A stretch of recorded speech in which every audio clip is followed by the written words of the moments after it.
All right, so we give praise, esteem, and honor to Abba and Shamaim in the name of Yahushua HaMashiach. Let's open this to John chapter 5, verse 39. Search the scriptures, for in them you think you have eternal life. And they are they which testify of me. And you will not come to me that you might have life. I receive not honor from men, but I know you, that you have not the love of Elohim in you. I come in my Abba's name, you receive me not. And if another shall come in his own name, him you will receive. How can you believe which receive honor one from another, and not the honor that comes from Elohim only? Do not think that I will accuse you to Abba. There's one that accused you, even Moses, in whom you trust. Had you believed Moses, you would have believed me, for he wrote of me. But if you believe not his writings, how should you believe my words? All esteem and praise to Abba and Shamaim in the name of Yahushua HaMashiach. 2 Corinthians chapter 12, verse 7. And lest I should be exalted above measure through the abundance of the revelations, there was given to me a thorn in the flesh, the messenger of Hashem to buffet me, lest I should be exalted above measure. Right. For this thing I besought the Lord thrice, that it might depart from me. And he said unto me, my grace is sufficient for you. Why? My strength is made perfect in weakness. What else? Most gladly, therefore, will I rather esteem in my infirmities, that the power of Mashiach may rest upon me. That's cool. Ecclesiastes 2 and 7.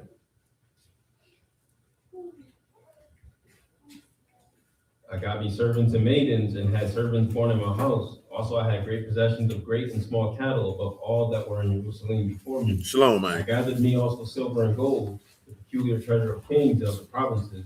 I got me men singers and women singers, and the delights of sons of men, as musical instruments, and that of all sorts. Right. So I was great and increased more than all that were before me in Jerusalem. Also my wisdom remained with me. Whatsoever my eyes desired, I kept not from them. I withheld not my heart from any joy, for my heart rejoiced in all my labor. Right. My portion of all my labor. Right. And I looked on all the works that my hands had wrought, and on the labor that I had labored to do. And behold, all vanity and vexation of Ruach. All vanity and vexation of what? Of Ruach. What else? And no profit under the sun. Pause. Matthew 16. I really want, I know what verse I want, but we're going to read more than that. Give me verse 13. When Yahushua came to the coast of Caesarea Philippi, he asked his disciples, saying, What do you ask? Whom do men say that I, the Son of Man, am? What did they say? Some say you are John the Baptist, some Elijah, and others Jeremiah or one of the prophets. What did Peter say? He said unto them, But whom say you that I am? Peter answered and said, You are the Hamashiach, the Son of the living Elohim. Why is that important? Keep going. And Yahushua answered and said unto him, Baruch are you, Simon Bar-Jonah, for flesh and blood have not revealed it unto you, but my Abba, which is in Shamaim. Tell them what revealed mean in Greek. Apakaluto, this is to uncover, to lay open what has been veiled or covered up, to disclose, to make bare, to make known, to make manifest. To make manifest. So pause for a second, right? We ain't read the passage yet. Go ahead and read Ecclesiastes 1:1 before you read this Deuteronomy 29:27. The words of the preacher, the son of David, king in Jerusalem. Now, we talked about this last night. The Hebrew word for preacher is what, Sivy? Kola. The Hebrew word for assembly is what, Sivy? Kayal. What's the difference between the two words? Yeah, the Koalef has a tile. So that means, what is the preacher's job? So let me pause for a minute before we go to Deuteronomy, but while we read in Matthew 16 and go to Romans, the epistle of the Romans chapter 10, and pick it up at verse 10. Because remember, you got a kuf, you got a lamad, you got a hay, and you got a tile. So what does the kuf mean? Light. In him was light, and the light was the life of men. So that first letter in Koalef is representing the life. So then you got the hay. So you know that's man will raise arms or behold. So in this instance, you're going to behold or you can see the light or the life. Then you got the lamad, which is the shepherd or the teaching. So now you can see the life that's in the teaching of the shepherd because you beheld it. But then also the teaching of the shepherd brings you into the covenant, which is what we're going to get to in Matthew 16 eventually. But I went to Matthew 16 because of the statement where we read in Ecclesiastes 2, that all are vanity and vexation of spirit, and there's no profit under the sun, to bring into view a statement that the Lord made. in Matthew 16, but we'll get there in a moment. Come on, Zip. It say, for with the heart man believe unto righteousness, and with the mouth confession is made unto salvation. And what else? For the scriptures say, whosoever believe on him shall not be ashamed. Not be ashamed, which is what book and chapter is that? See how swift you is. You were cold last night. Is you warm today? You fed it? You ain't feed that. What you fed it?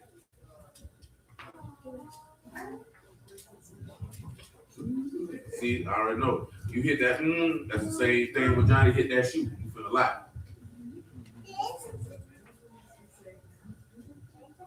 Now, when you say that, before that, a story comes, a fable, a fib, a fabrication.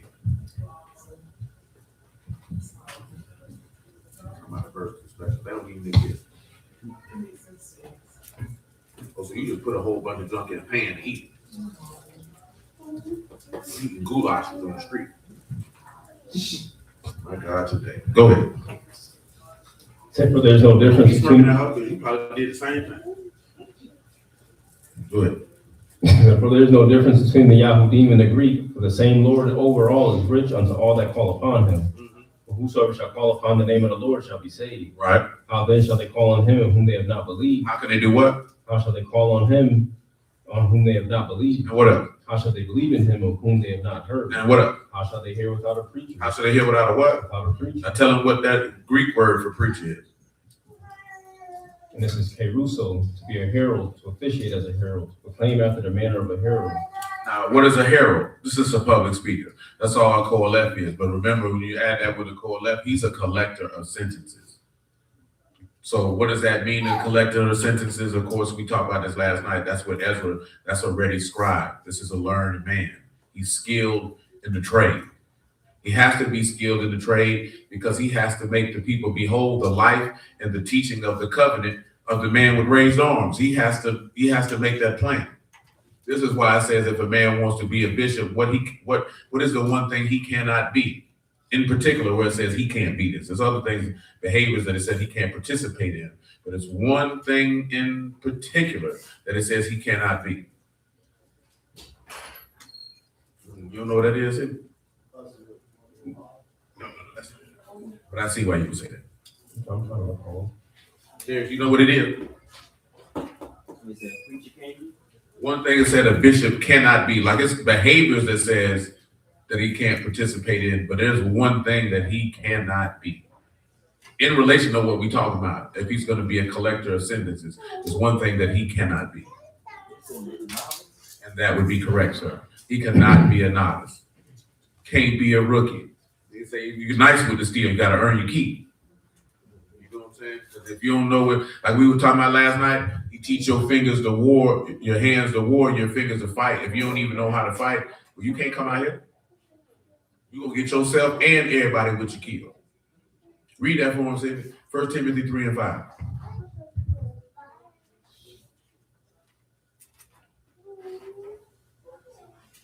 Therefore, if a man know not how to rule his own house, how shall he take care of the assembly of Elohim? Not a novice. Not a what? Not a novice. Why? Lest being lifted up with pride, he fall into the condemnation of the devil. That's why. That's a serious thing right there. Tell them what novice means in the Greek. It just means new.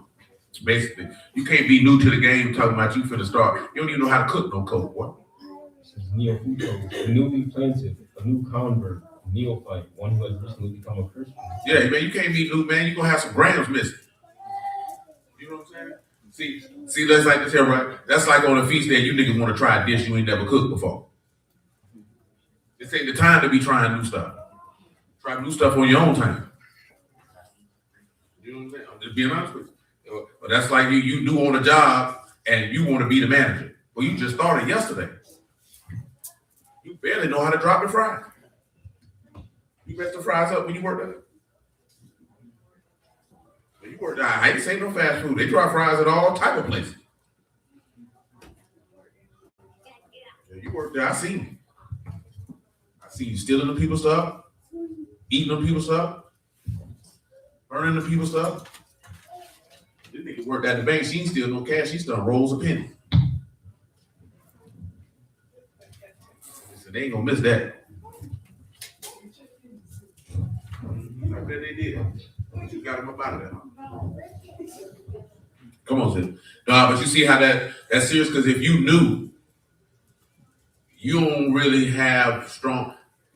Let me just take it a step further, because we're talking about significance of that, because we already led with preaching when we were talking about vanity. Just bear with me. Come over here to the epistle to the Hebrews, chapter 5, and verse 10.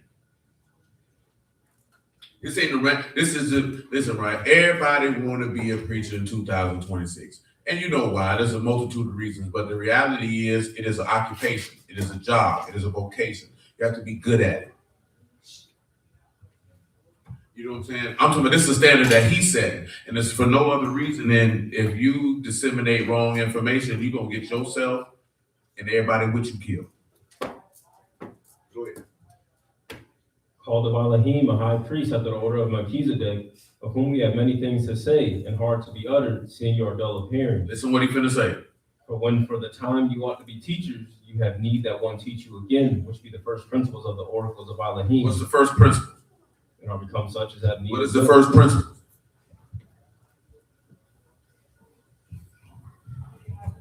Y'all know what the first principles of the oracles of Elohim is? Do you even know what an oracle is? My God, today. Tell them what oracle means in Greek. This is legion. This is a brief utterance, a divine oracle. The word. The first principles of the word. Say of the contents of the Mosaic law. So that means the contents of the Mosaic law. So what's the first principle?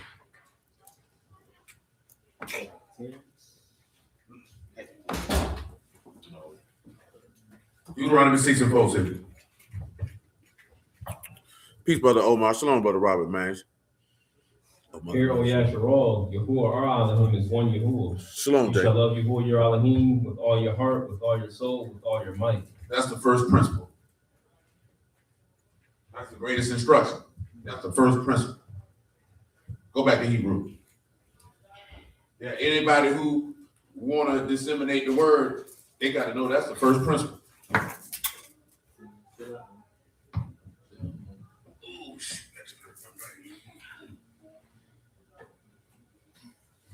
Well, where your husband at? That nigga always trying to eat something. Go ahead. Say for when for the time you ought to be teachers, you have need that one teach you again, which be the first principles of the oracles of Elohim, and are become such as have need of milk. Need of what? Need of milk. Why would you need milk? Because you a babe. Like Peter said, desire the sincere milk of the word that you might grow thereby. And he finna tell you what's the delineation in that. Go ahead. And not of strong meat. For everyone that uses milk is unskillful in the word of righteousness. They what? Unskillful in the word of righteousness. Tell them what unskillful means. That's gonna be the opposite of what we read with Ezra being a ready scribe. That means you ain't nice. That means you haven't been technically trained. This is a pyros, inexperienced and without experience, ignorant.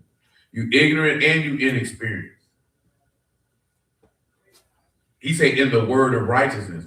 What makes you inexperienced? He about to read it, but it's like what we read in Timothy. A husbandman has to be a partaker of the fruit. If you haven't partook of the fruit, how can you disseminate that to somebody else? That's like a farmer who don't eat his own crop. It's only one avenue of life that I would recommend that individuals don't be a partaker of, and that's if you sell narcotics. Because if you start smoking crack, you're gonna end up like that nigga on Snow. Go ahead. Say, for everyone that uses milk is unskillful in the word of righteousness, for he is a babe. But strong meat belongs to them that are of full age. Full age. Even those who by reason of use have their senses exercised to discern both good and evil. Good and evil. See, if you haven't used the word, then you can't discern between that which is told and that which is wrong. That which is good and that which is evil. You won't have the ability. Probably, what's the name? Probably coming behind her, man. And that's a major thing, because how you going to have wisdom to know how to make judgment if you never even use the word to even know what wise judgment is? And that's why you can't be a novice. That's why you can't be inexperienced, because you have to have time period actually doing it. And people leave that out. You know why people leave that out? Because you listen to a bunch of goofy people who tell you God got a calling on your life and push you out there to do something that you ain't even prepared to do. This ain't like when you start a business and you don't know what you're doing and you just like, we just gonna figure it out as we go. And see, ain't nothing wrong with that. You know what I'm saying? The natural stuff. Some stuff you just go out there and hey man, you're not gonna know what you're doing in the first quarter. You're gonna figure it out as you go. You can't do that with this stuff. That's not one of them. I want you to know the difference because some people tell you gotta start till everything perfect. Nah, if you want to sell, glizzies and lemonade, ain't no perfect way to do it. You just gotta go out there and sell it. You know what I'm saying? And you'll make your mistakes and either you're gonna get better or you're gonna fail. You know what I'm saying? But this right here, ain't no get better or fail. Fail means you go to hell. So ain't no failing with this. You know what I'm saying? And then we don't even have a thought or room that's even pop. You know what I'm saying? That's not to rag on people because that's just how people been socialized over here. Oh, you're gonna be a pastor. You need to go do this here. Meanwhile, that boy don't know Obadiah from Jonah. And he don't know John from the Epistle of Peter. And that's how people start reading through the word and making stuff up. Because he don't know what he's talking about. So he got to make it up. And that's how people get bad information. Literally, we're talking to a dude this week, man. He literally because Lucifer was the great musician who played the trumpet in heaven. Where you got that from? It's in the Bible. Where? Where did you get that? But then, listen, right? You have to know the difference. You have individuals such as myself who are in circles of people who talk about the word, or some people would consider to be high-level biblical conversations. I would not consider them to be high level, but that's just me. You know what I'm saying? I would just think that they're normal. It might seem high level to people who are not invested in the word at the capacity that maybe me and some of my peers are. You understand what I'm saying? But to me personally, it's not high level. This is just your métier, your trade of expertise, if you would. So somebody who's not in the word is going to look at like, oh man, these guys. At the same token, I know people who would look at somebody and be like, these guys, and this nigga's stupid. He really don't know what he talking about. But it sounds like he know what he talking about because you don't know. You know what I'm saying? But that's an instance of that, because we were telling them a lot of people come from the Christian church, and that's not to rag on them. That's just in this scenario, that's just what it is. And they repeat things that they heard in there that are not in the text, but you can't actually read because the book doesn't actually say it. You know what I'm saying? Like this man was arguing about, did they sing gospel music back then like they do now? And I'm like, are you stupid?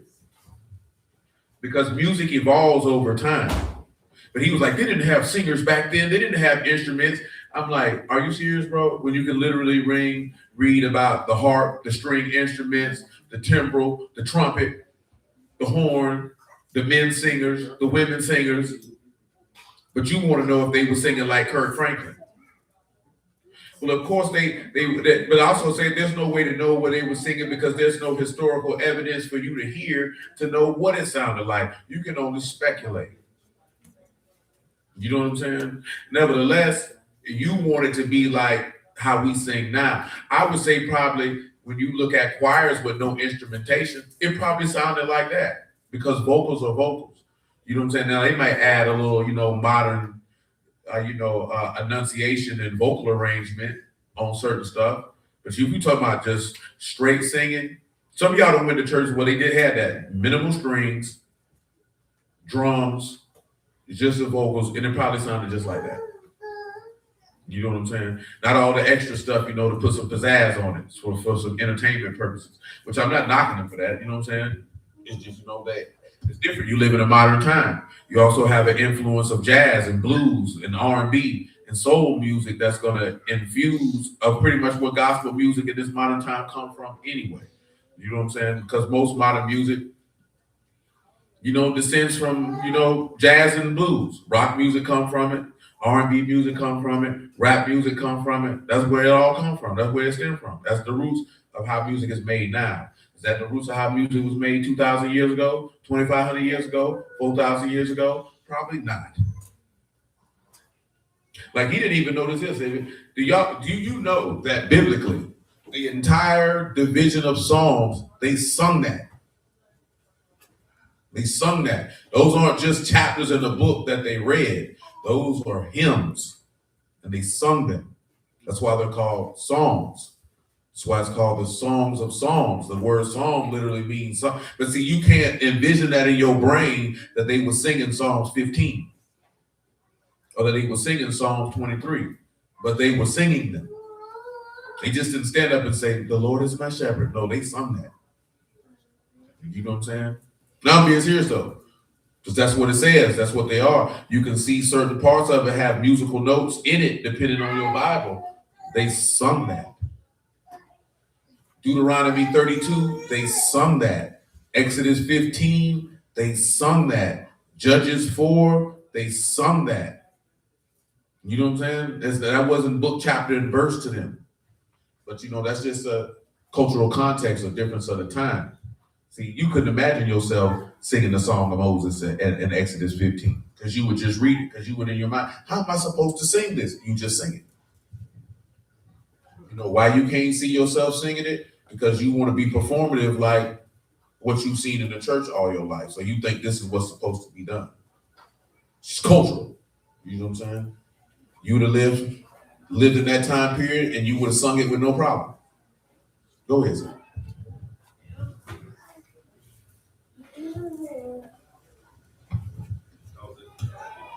Yeah. Go back to wherever you was at.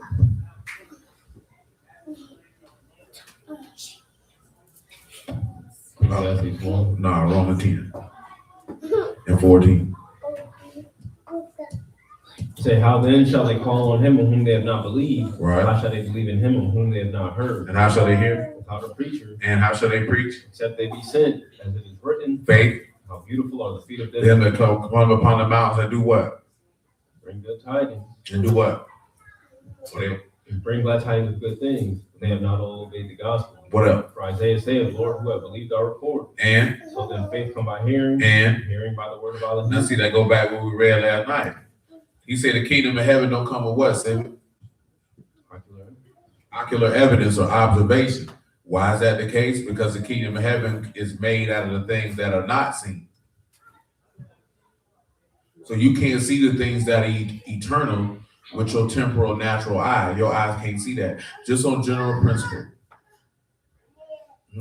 Buffett, I'm gonna let you choose. You want to read this out of 1 Corinthians 2, you want to read this out of Isaiah 64. They both say the same thing, it's just which either or. 1 Corinthians 2, you want Isaiah 64. Isaiah 64 and 4.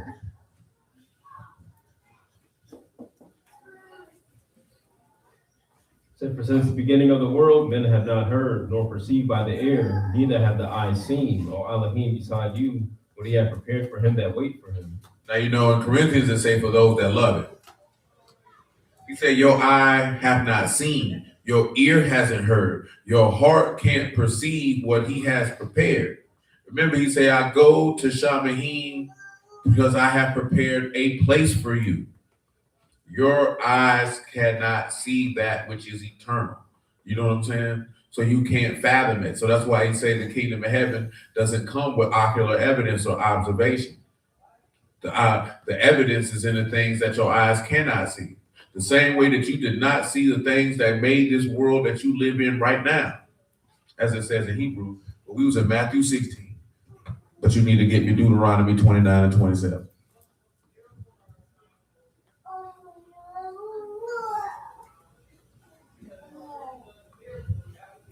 And the anger of Yahuwah was kindled against this land to bring upon it all the curses that are written in this book. And Yahuwah rooted them out of the land in anger and in wrath and in indignation and cast them into another land as it is this day. The secret things belong unto Yahuwah. The what? Secret things belong unto Yahuwah.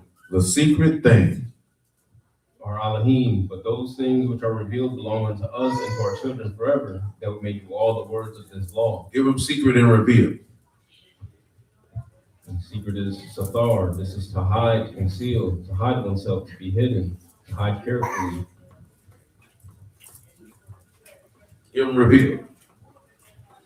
and to reveal the law, to uncover or to remove.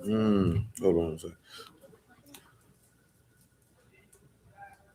I don't know who got it. Shalom, Brother Marvin, Brother Ernest. Shalom, Jazz. I ain't never, any of y'all ever seen The Wicker Man? Omar say, buddy, son of the Lord is my shepherd at the end. I've never heard of such a thing. But I don't watch movies like that either. Now, the reason why we read this going back to Matthew 16 is he said, my Father have revealed these things unto you, which means that he made it plain that which was a secret. Remember from Romans 16:25, this stuff was kept secret since the foundation of the world, but now it's revealed, as we read last night. He spoke to us in times past by the prophets, but in these last days, he's spoken to us by his son. Now all this stuff is made plain. Or like we read with revealed, the veil been pulled back. That's the interpretation of seeing when the veil rent during that earthquake when he died. Because now the veil or the covering that keeps the mercy seat uncovered, now Yahuwah is made plain. Remember he said, oh, Yahuwah, you are Elohim who hide yourself. Now he's no longer hidden. It's plain now. You can see it straight off the paper. That's why you have to, the preacher who collects sentences, as we were talking about last night, he got to give good heed. Because if he don't give good heed, and he's not going to be a partaker of the fruit, he's not going to be able to discern between good and evil. And of course, the preacher, the son of David, the king in Jerusalem, is a testimony of Yahushua HaMashiach because he's the preacher who's the son of David. That's why we read Romans 1:1 last night. You know what I'm saying? Well, I meant to read it. You probably didn't read it. The king of Jerusalem. Let's read that way and say he's the son of David, man. You ain't going to get one necessarily say he's a preacher, but that's neither here nor there. Romans 1:1. Say Paul, a servant of Yahushua HaMashiach, called to be an apostle, separated unto the gospel of Elohim, which he had promised afore by his prophets in the Kadash scriptures. He promised where? Afore by his and prophets. Remember, the testimony of Yahushua is the breath of prophecy. That's what gives all prophecy life. The prophecy ain't got no life without his testimony, because the life is in the son of Elohim. And whosoever believe on the son of Elohim have life. Because you relieve the witness that the Father is given of his son. There's no life without that testimony. That's what a lot of individuals don't want to hear that, especially when you talk to a lot of brews, because they want to believe the life is in the law. The life ain't never been in the law. You can't read that nowhere. But again, individuals, of course, going to take that and think, what, Civic? That means, oh, you don't have to do it. That's not what that means. That means that this particular thing cannot give you what you desire. It can. Listen. You can get a marriage license. That's not going to give you a happy marriage. That's what people mean by it's just a piece of paper. That covenant in and of itself is not going to produce love, peace, and contentment. Can't do it. It's evidence of agreement between two people, but it can't give you that. If you think it's going to give you that, you're an idiot. Because that has to be something that comes from the inward parts of the two individuals meeting together. That piece of paper in and of itself can't produce anything. The law is instructions written on paper. They cannot produce mercy and forgiveness and life. That's not what they're for. They are instructions. That's not what it's made for. Elohim himself can produce life because he is life, because all life proceeds from him. So of course you would have to get the life from him. And that's hard for individuals to understand. Now listen, right? Just because a marriage license or covenant in itself don't produce love in itself, does that mean you go have sex with another person? Absolutely not. Because that's the logic when individuals say, well, if the law don't produce life, that means I ain't got to do it. That's retarded, because you entered into an agreement with an individual based on a certain set of standards that's a part of it. But that agreement in and of itself doesn't produce that. That has to be produced in the heart of the individual. And that's it. That's why a lot of people in America are miserable, because you thought a marriage license and a ring was going to produce that effect. You are an immature child. Anyone with an adult brain know that's not going to do that. That ain't going to produce that no more than putting a degree on your wall. That means you got the way to take your way out of a paper bag. Not even a wet one. Dry one. Brown. With the lunch still in it. Come on. So which he had promised aforetime by his prophets in the Kadash scriptures concerning his son, Yahushua HaMashiach our Lord, which is made of the seed of David. Stop. We just wanted you to see he was the seed of David, right? So where's Matthew 27? What it is, 33, wherever, they put the inscription. That he's the king of the Yahudim. That's what we want. We're just establishing that he's the preacher, the son of David, king of Jerusalem.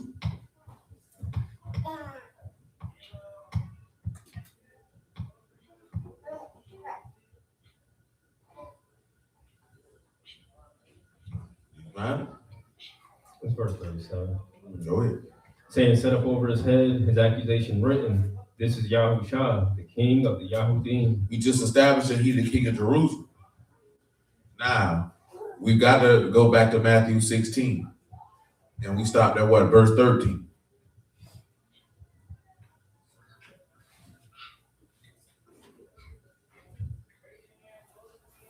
When Yahushua came to the coast of Caesarea Philippi, he asked his disciples, saying, whom do men say that I, the Son of Man, am? They said, some say you are John the Baptist, some Elijah, others Jeremiah, or one of the prophets. He said unto them, but whom say you that I am? What Peter said? You are the Hamashiach, the son of the living Elohim. Yahushua answered and said unto him, Baruch are you, Simon Bar-Jonah? For flesh and blood have not revealed it unto but you, my Abba, which is in Shamayim. what else? And I say unto you that you are Peter, and upon this rock I will build. my assembly. What else? And the gates of hell shall not prevail against it. Mm. And I'll give unto you the keys of the kingdom of Shamayim. Stop. He'll give you what? The keys of the kingdom of Shamayim. Why is those keys important? Tell them what key means. I know you know what it means, but that's not the point. Leave a record. This is Christ, a key, since the keeper of the keys has the power to open and to shut. To open and to shut. Now I want you to go to John 20.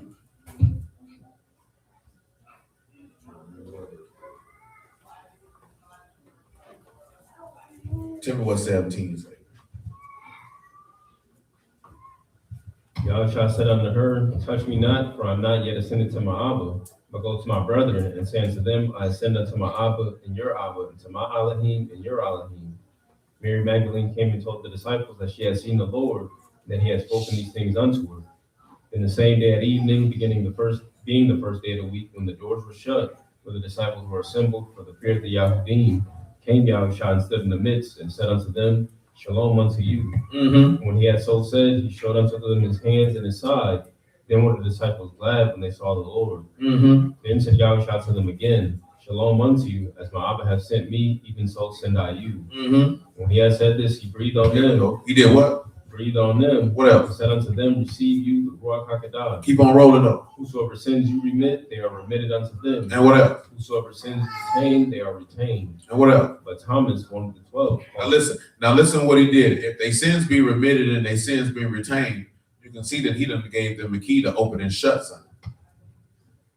Now there's a statement that he made in Revelation, if I'm not mistaken, that there's a door that no man can shut, and if he shut it, nobody can open it.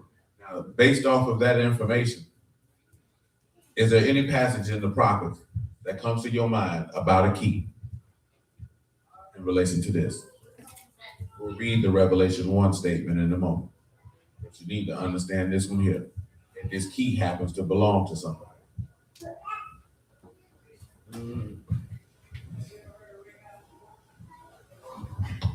Isaiah 22.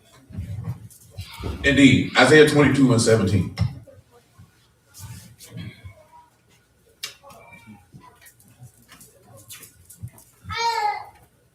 Behold, Yahuwah will carry you away with mighty captivity and will surely cover you.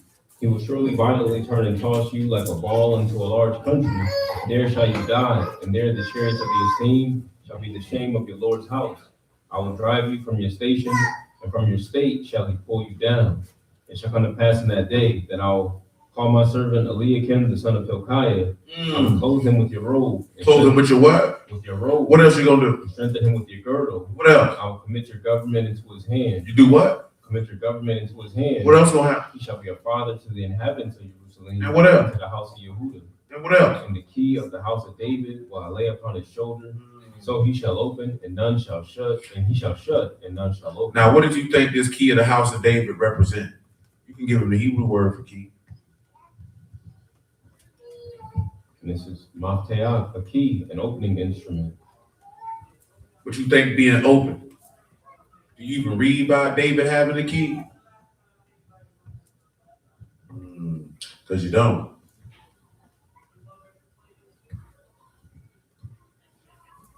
Not in that verbiage anyway. Go to Revelation, man. Help him out. 1 and 10. You're still in Matthew 16, by the way. I was in the Ruach on the Lord's day and heard behind me a great voice as of a trumpet saying, I am Aleph and the Tav, the first and the last. What you see, write in a book. Send it unto the 7 assemblies which are in Asia. Unto Ephesus, unto Smyrna, unto Pergamos, unto Thyatira, unto Sardis, and unto Philadelphia, and unto Laodicea. And I turned to see the voice that spake with me. And what did he say? I saw 7 golden candlesticks. In the midst of the 7 candlesticks, like unto the Son of Man, clothed with a garment down to the foot, and girt about the paps with a golden girdle. His head and his hair were white like wool, as white as snow. His eyes were as a flame of fire. His feet like unto fine brass, as if they burned in a furnace. And his voice as the sound of many waters. And he had in his right hand 7 stars.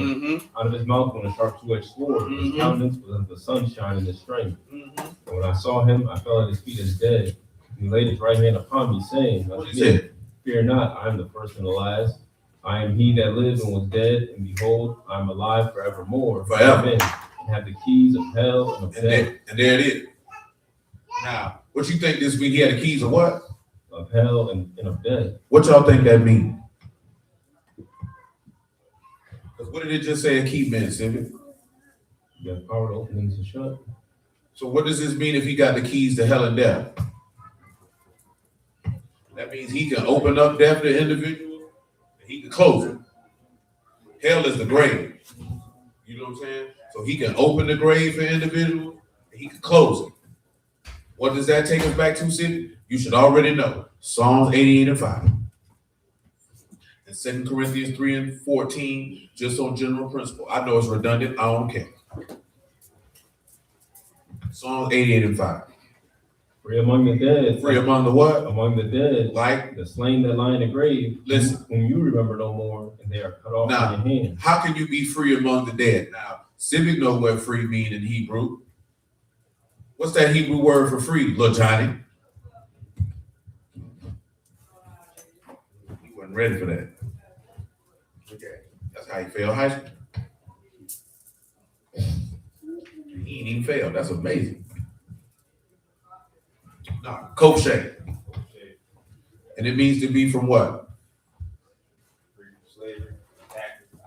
Free from slavery. What did he tell you? He that commits sin is a servant of sin, and if the Son shall make you free, you shall be free indeed. So this key is to set you free. Hold on now.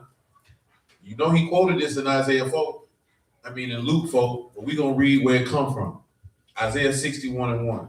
Now, again, we just talking about a preacher, a Korleth, in the Kayal. Same words, except Korleth have tau. So again, the Kayal of the assembly or the people, because we could get to one etzim in a minute. You know what one etzim, a Akkad etzim is? I'm trying to help you out with context. Akkad etzim. One. Akkad etzim.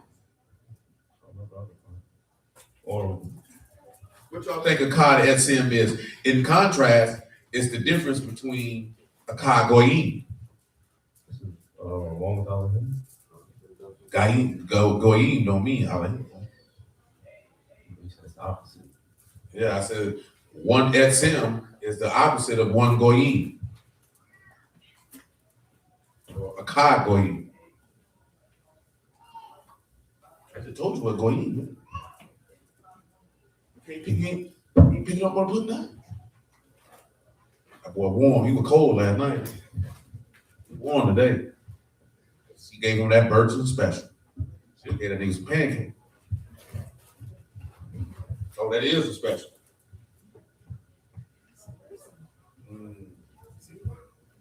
Should have put some maple syrup on that though, instead of Aunt Jemima. Like you don't use Aunt Jemima. Nigga, please. You got an Aunt Jemima wrap on,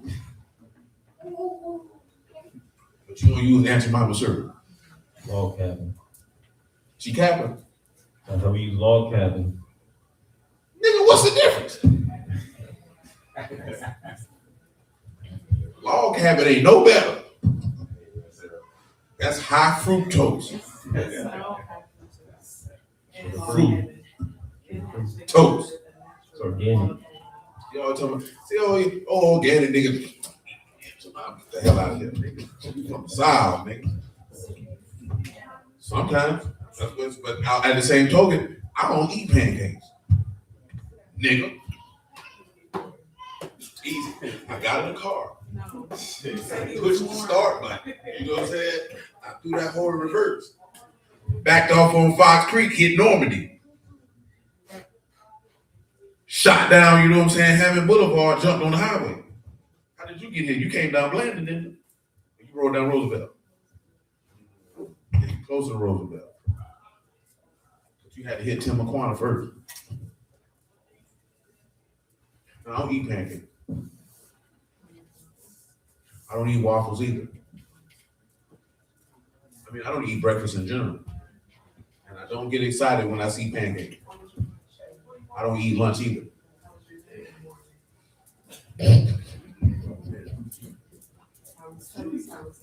No, I don't eat breakfast but one day a week, because eat breakfast for what? Go out here and handle business.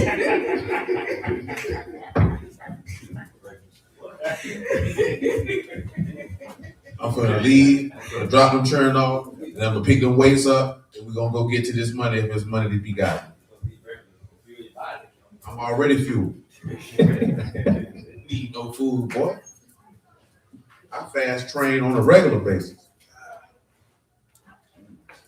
I don't never eat with no food on my stomach, man, when I hit that gym. I'm always training on an empty stomach. No, I told you. Today is the only day that I will eat breakfast. I do not eat breakfast Sunday through Friday. I don't like anything. Obviously, you ain't never heard me listen. She ain't never listened, right? Whatever she made, that's what I'm gonna eat. I don't make requests. I don't give a damn. That's what she made. That's what she made. If she just made oatmeal and eggs, then I'm finna eat oatmeal and eggs. You still ain't understand what I'm telling you. That's for dinner and everything. Whatever she made, that's what I'm eating. Now, it might be some stuff I grab. Like I grabbed some deer hamburger meat the other day because I want a deer burger. I ain't know. That's a bad pre-workout meal. No, that's not a fast carb. You are unlearned. Oatmeal is not a fast carb, son. That's a complex carbohydrate with soluble fiber that digests slowly. Fast carbs are potatoes. Yeah. Oatmeal has soluble fiber. That is a slow carb. Slows down your blood sugar spikes. Matter of fact, most trainers would advise you to not eat oatmeal before going to the gym. That is a terrible idea. But I train fasted. I don't want to eat. I want my body to take whatever fat cells it is and use that. Shoot. No, I have, I'm insulin resistant. So, you know what I'm saying? There's that. But as you can see, I'm not fat. No. You around here mad because you look like Mr. Burns. You know what I'm talking about? Without the long nose. You know what I'm talking about? But listen. No, but seriously though. I don't eat lunch at all. You know what I'm saying? So what I'm gonna eat post workout, I'm gonna drink Greek yogurt protein thing, and that's it. And Wawa still selling the breakfast burritos with the scrambled eggs, and I get that. If it ain't a scrambled egg, I'm not eating that omelet. That's junk trash. Don't want it. Then may not eat again till I pick my turn up, or when my old lady make dinner. That's it. Outside of some fruit here and there. You know what I'm saying? See, that's you, Johnny Ryan. Hey, man, I done been down that road eating them 6-7 meals a day, man. I ain't doing that. You don't even need all that protein. That's why nigga kidneys be bad. Because if you eat all that protein, you gotta drink 2 to 3 times as much water. Get 3, snack 2, I don't need all that food, bro. you move a lot. You work. Yeah, that's why I don't need all that food. You know what I'm saying? Everybody body different. At 46 years old, I do not need to be eating 6 times a day. I don't need to be eating 3 times a day. Then y'all niggas eat like that and don't even have a bowel movement. Backed up. Cold and screaming for help. Go ahead.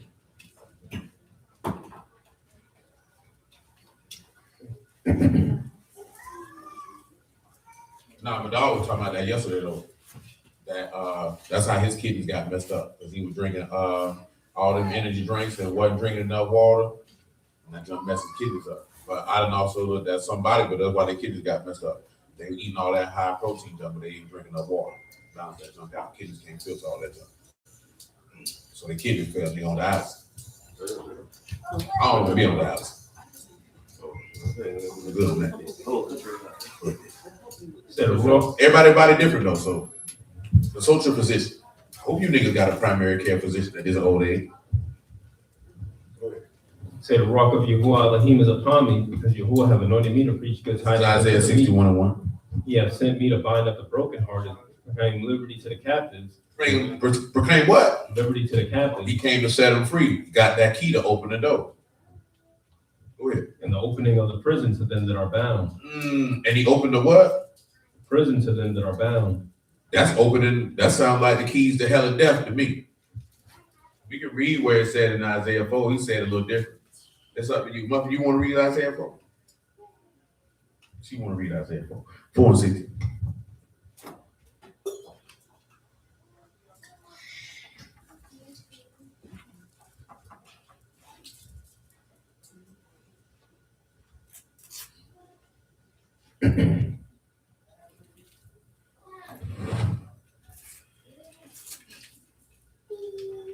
Oh, yeah. I mean, I'm gonna say.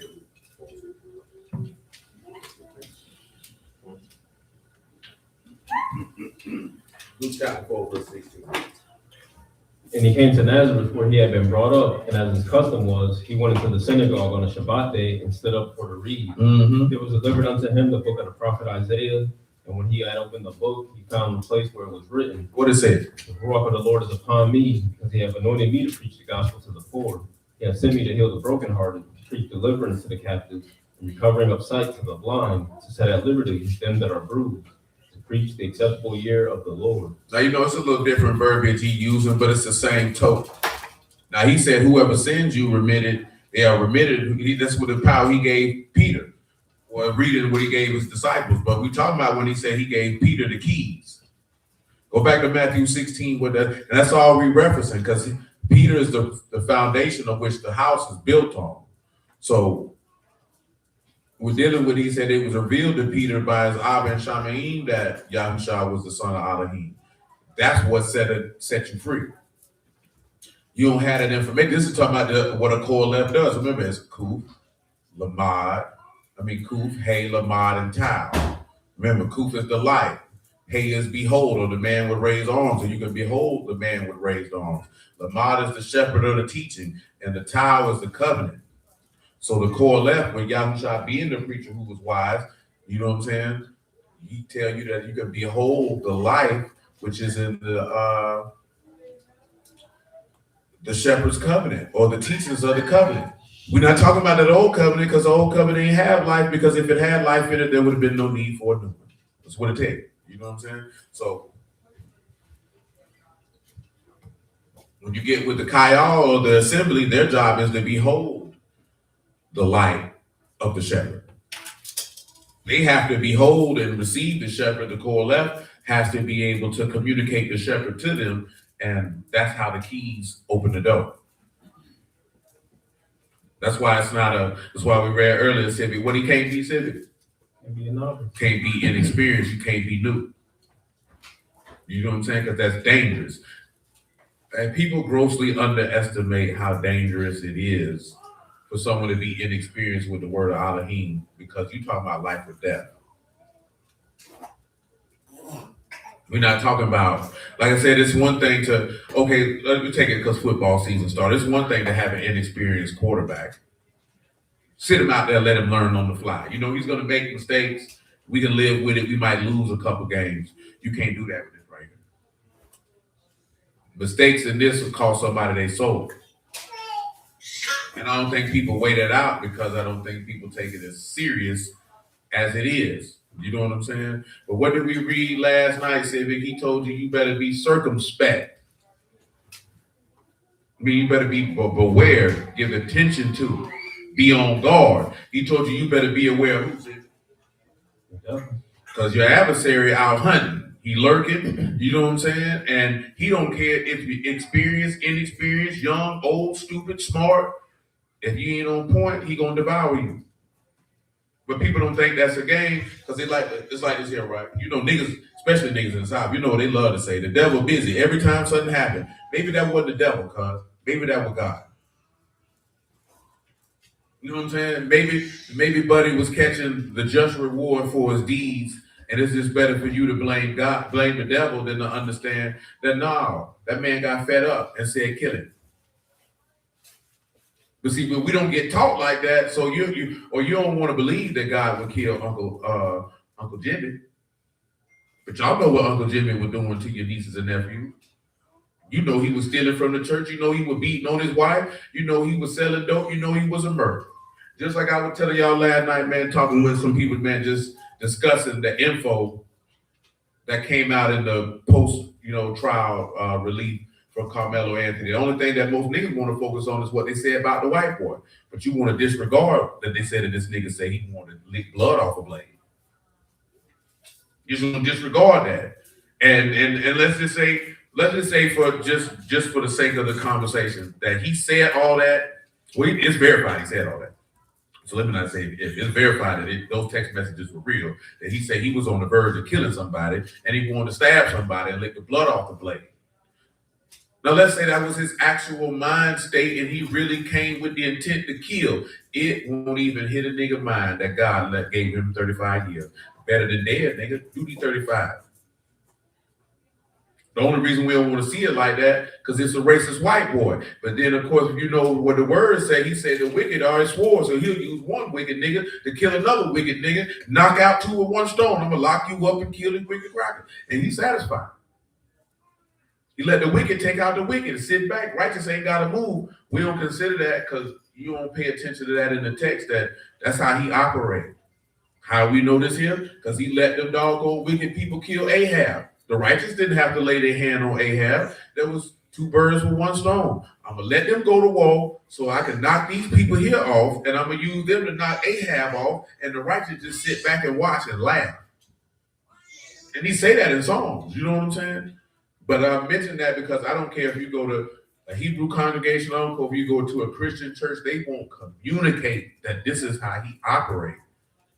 So then you can sit back and you look at certain things in life and it happens that you can consider that maybe Yahuwah had a hand in both of their downfalls. Because remember, he told you in Amos, if evil be done in the city, have I not Yahuwah done it? He said, I did that. He said, I did that. When he talk about evil, you talk about misery, trouble, or pain. He said, I did that. Listen, right? You got all them tornadoes been hitting up in Indiana, and a nigga blame it on the devil or say the white man used the weather machine. It'll never click in their brain. Nah, God did. He did that.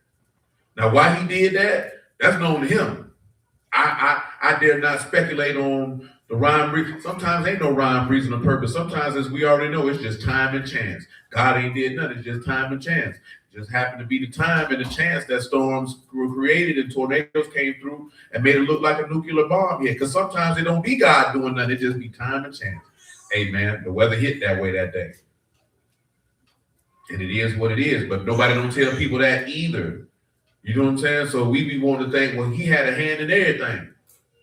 Listen, like I told you, man, when Buddy died on Lim Turner, when that car flew out that overpass and hit him, that could have just been time and chance. 2 seconds earlier, he walked right past it. 2 minutes, 2 seconds later, he see it hit the ground before it hit him.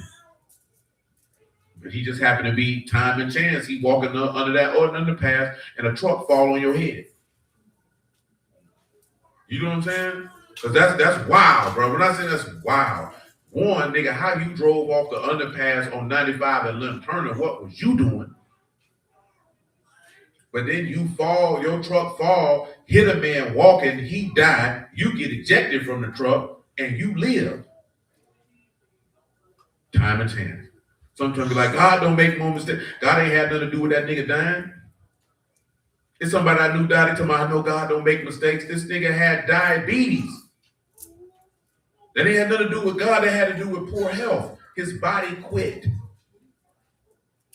His body quit. That's not God not making a mistake. Come on home, my son. Your body said, I'm through. But see, we don't want to consider that either. Your body said, I'm cool, cuz. Some people probably say that about the record, because I don't know who that is record. I don't know no quality control. I don't know none of the niggas. I ain't never listened to none of the niggas. But their CEO had a massive heart attack. He's supposed to die.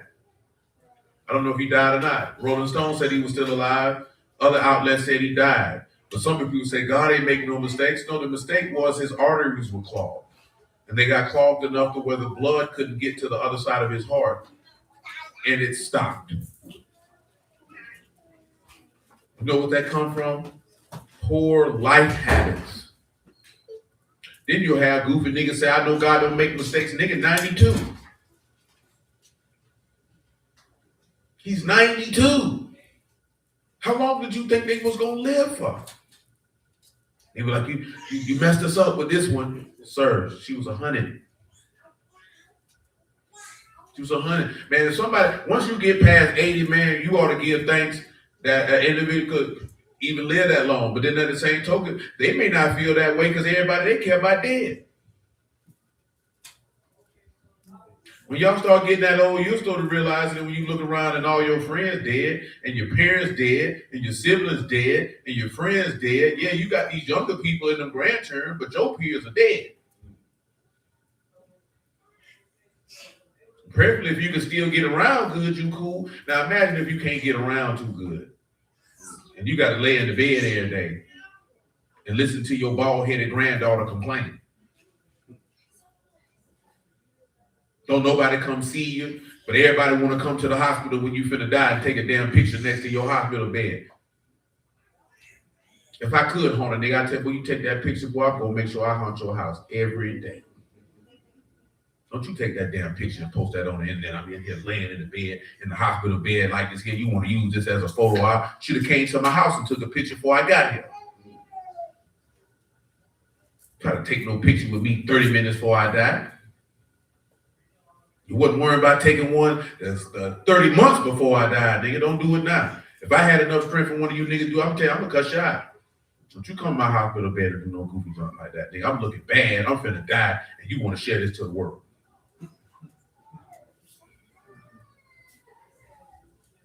Like, come on, man.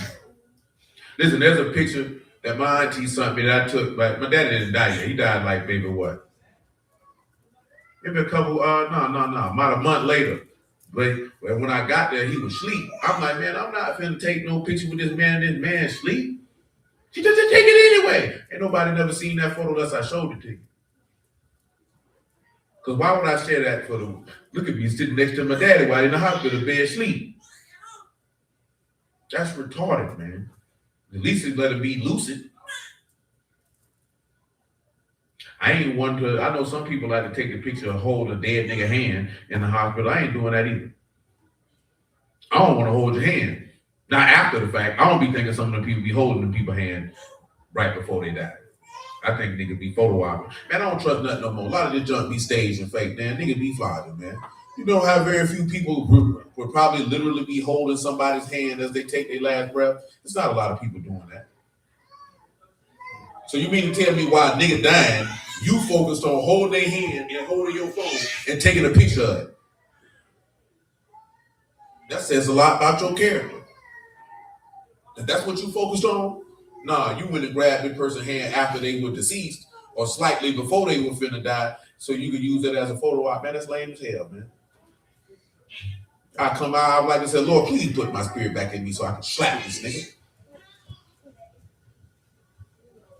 But that's what the internet done to people, where you looking for every single solitary thing to form a particular narrative. You can't even enjoy your life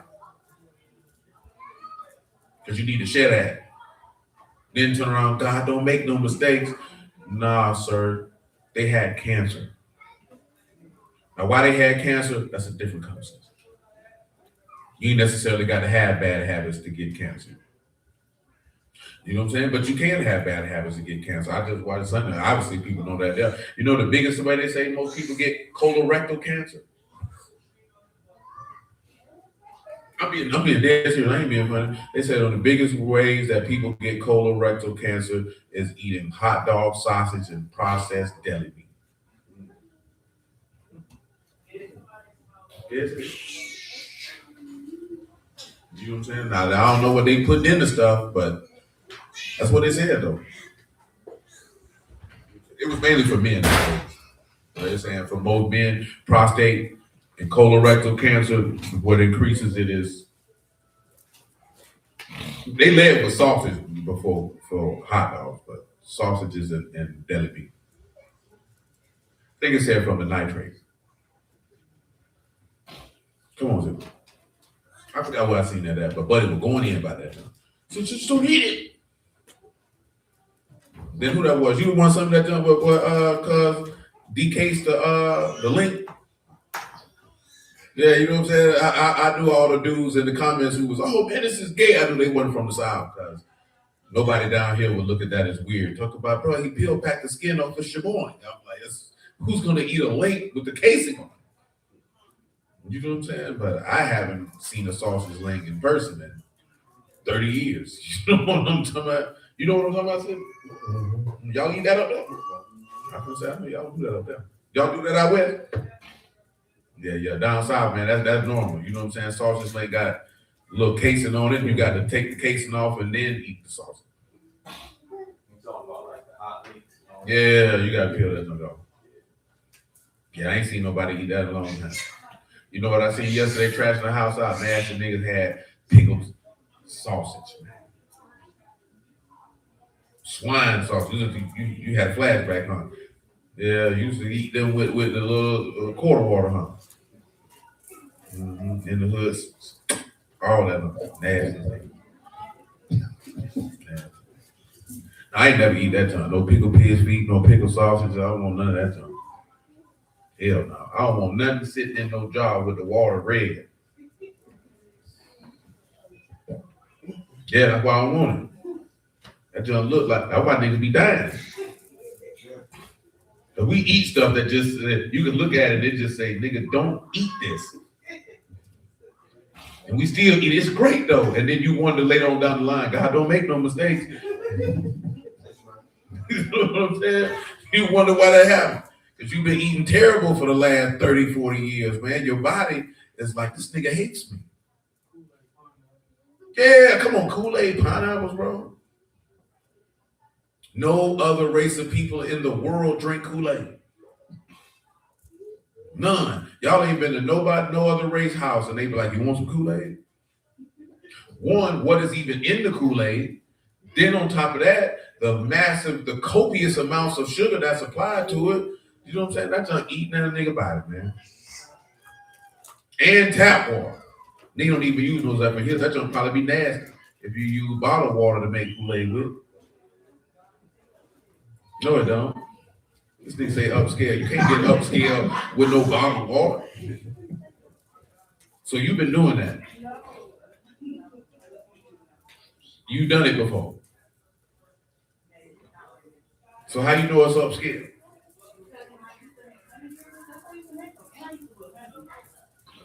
So you really trying to kill a nigga.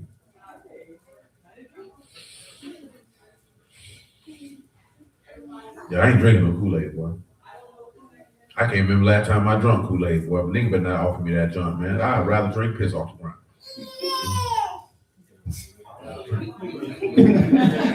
What's the difference? You're gonna die either way. If I'm gonna die, man, look at man, hey, man, I don't want that junk. I don't trust it. I don't trust nothing that is explicitly food-wise anyway that's marketed to our people and it's not marketed to nobody else. I don't trust it and I don't want it. You know what I'm saying? It took me getting in my mid to late 20s to really like, damn, nigga, these crackers don't got Flavor Aid and Kool-Aid and all this junk marketed to them. You know what I'm saying? I bet they don't even show commercials during television shows for them. Well, I did notice that they didn't market the same products to them that they marketed to us when quote unquote black TV shows was on. So I'm like, yeah, I don't want that. I don't even trust going to Whole Foods like that. I'd be like, they're trying to kill them crackers. I just ain't figured out how. Not because I don't trust them people, because of how they market. If it's get over marketed, then it's like, okay, boom, it's the same thing with Beyond Burgers. They were pushing them too hard. You put them in Burger King, you put them here, you put them there. Anything they hit mainstream and them crackers stamping it, man, I don't want that. I don't trust it. Now it's different when if Beyond Burgers had just been out there, but it was Beyond Pizzas and all this stuff and Beyond everywhere. I ain't trying to kill you, boy. They don't like their own people too. They kill them too. I think it's just niggas. They kill crackers too. He said, I ain't paying no up. Just paying attention. I ain't saying nothing wrong with it. I just say I ain't figured out what they trying to do with it. Yeah, because I did see the stuff that they be saying is organic and that really don't be organic. They be lying and be based off the sticker they be putting on there. I'm just talking about the over marketing. No, I ain't never seen it. Oh, I mean, I might have seen it once. She be like doing stuff. You should go and it's like it's not clean. Like people say, oh, this is non-GMO. Oh, you talking about the lady walk around with the little thing? I seen quite a few people with those. But I had seen stuff like that before I seen that lady. I think Fat Boy had something. You know what I'm saying? But it's just certain stuff like, now, and I think I've seen news stories about that with Whole Foods, like they got it though, like that's not organic fruit. But then based off how the law written, they can still stamp it with that and they'll be cool. But it's always, for me, it's just marketing. I don't trust nothing that is, commercially marketed and they say it's healthy, then I know it's got to be, because these people wouldn't actually market something that will help you. They don't have a track record of doing it.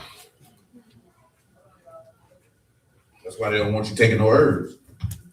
You know what I'm saying? So depending on what it is. Go ahead, Sid. Where we at? Matthew 6:2? Verse 19. Verse 19. Saying, I'll give unto you the keys of the kingdom of Shamaim, and whatsoever you shall bind on earth shall be bound in Shamaim, and whatsoever you shall loose on earth shall be loosed in Shamaim. Then charged he his disciples that they should tell no man that he was Yahushua the Hamashiach. Mm-hmm. From that time forth began Yahushua to show unto his disciples how that he must go into Jerusalem and suffer many things of the elders and chief priests and scribes, and be killed and be raised again the third day. Then Peter and began to rebuke him, saying, be it far from you, Lord, this shall not be unto you. But he turned and said unto Peter, get you behind me, Hashatan.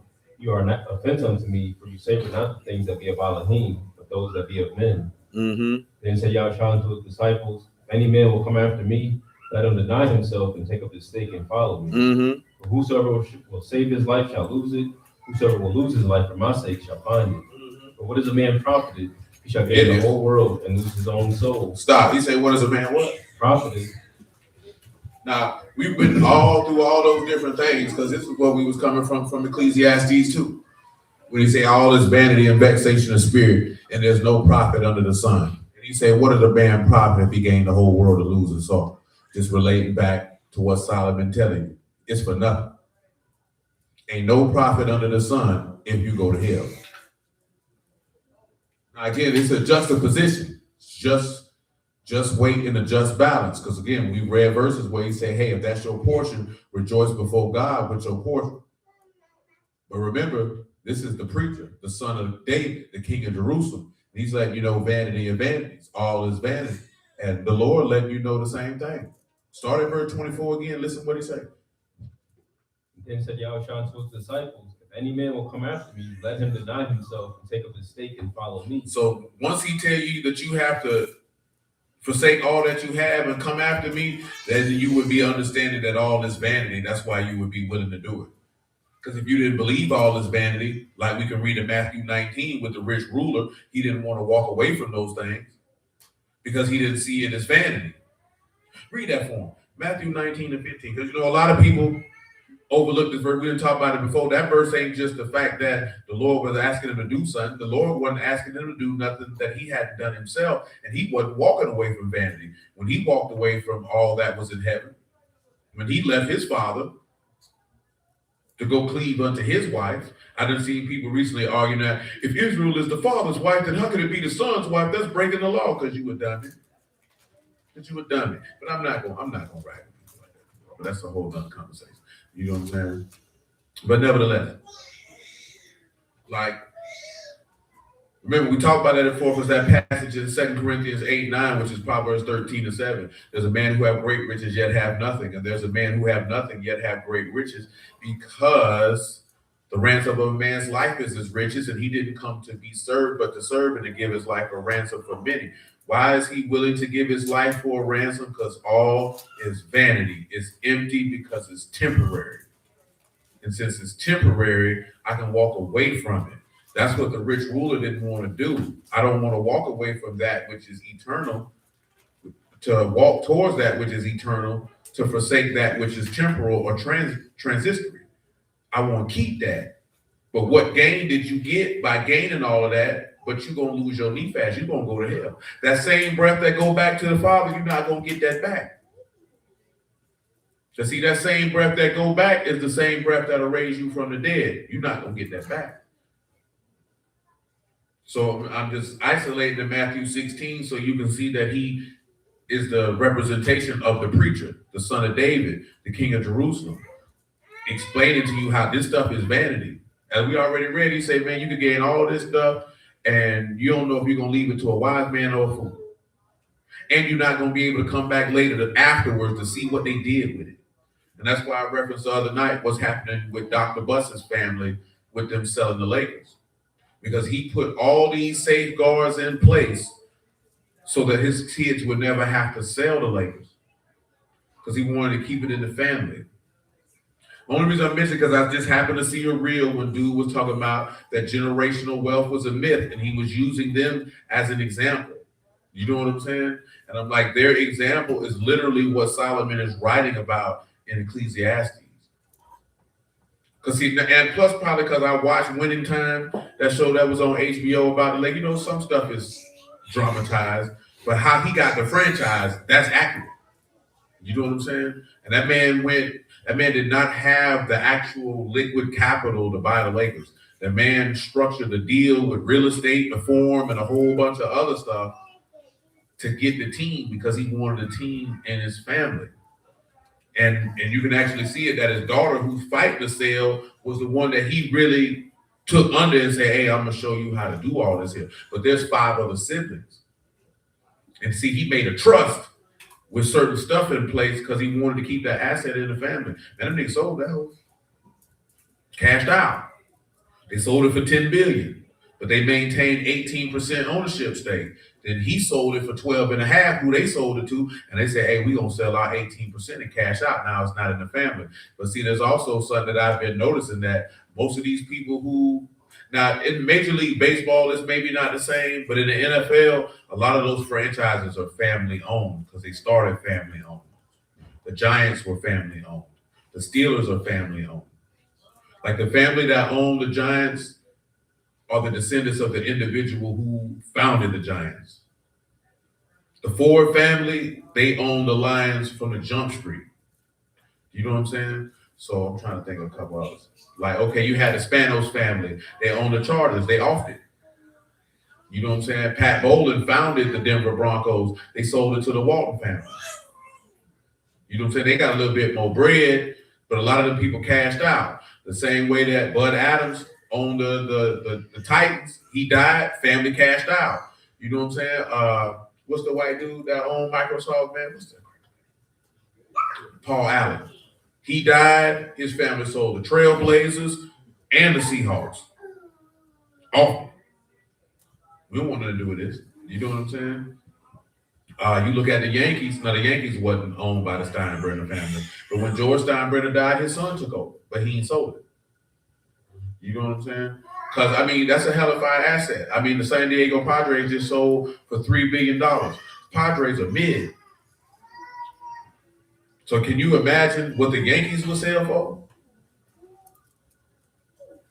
Because most of these teams now are being bought and controlled by venture capitalists. You know what I'm saying?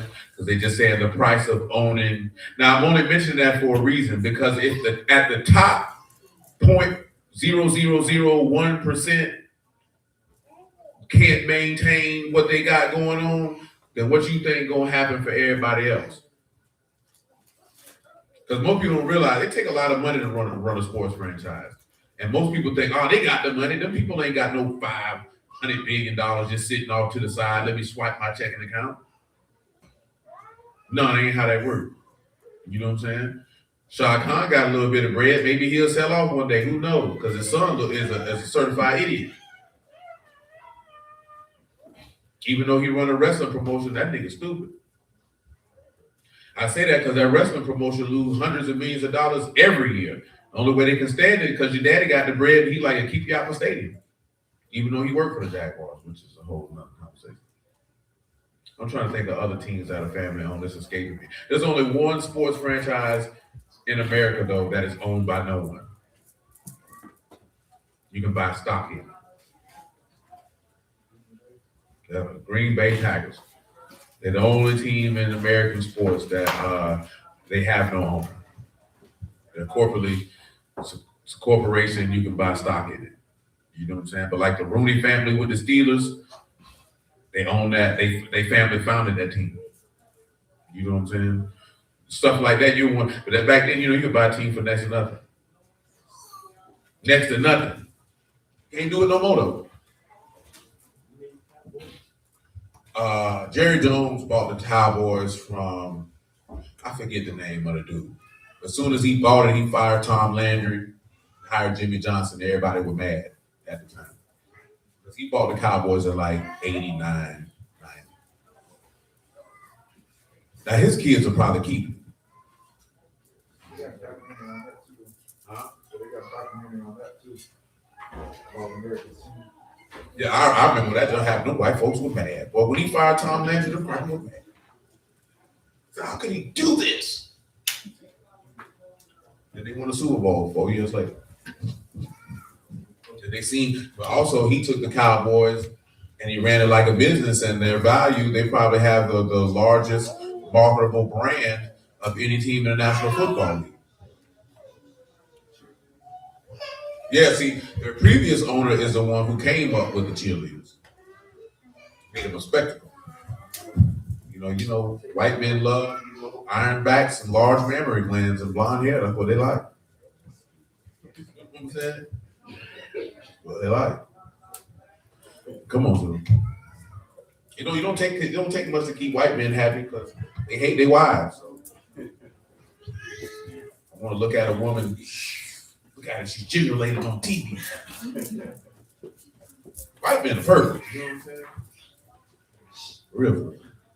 They sexualize everything. I mean everything.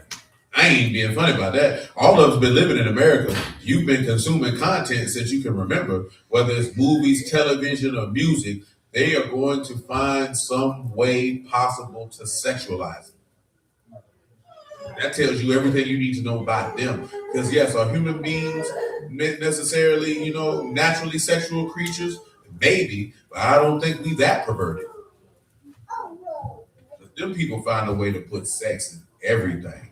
Cartoons, Some of y'all done watch Disney movies and they found a way to sexualize it. But they just do it covert.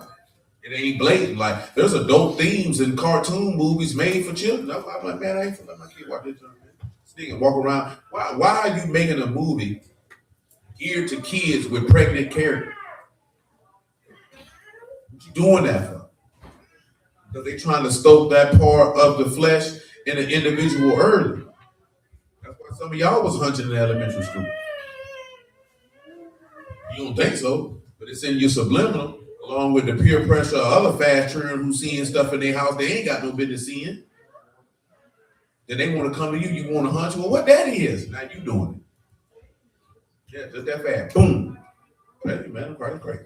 Come on, Matthew 19 and 15. go ahead. And he laid his hands on them and departed thence. And behold, one came and said unto him, Good master, what good thing shall I do that I may have eternal life? He said unto him, Why call you me good? There is none good but one, that is Elohim.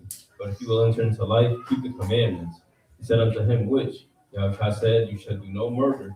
You shall not commit adultery. You shall not steal. You shall not bear false witness. Mm-hmm. Honor your father and your mother. Mm-hmm. You shall love your neighbor as yourself. Mm-hmm. The young man said unto him, All these things have I kept from my youth up. What lack I yet? What do you say? Yahweh said, If you will be perfect, go Do and what? sell that you have and give to the poor. You shall have treasure in Shamaim and come and follow me. See, if he would have wanted that treasure in heaven, he would have understood all this stuff is vanity and he would have offered it. But he said, I can't do that. Go ahead, Sid.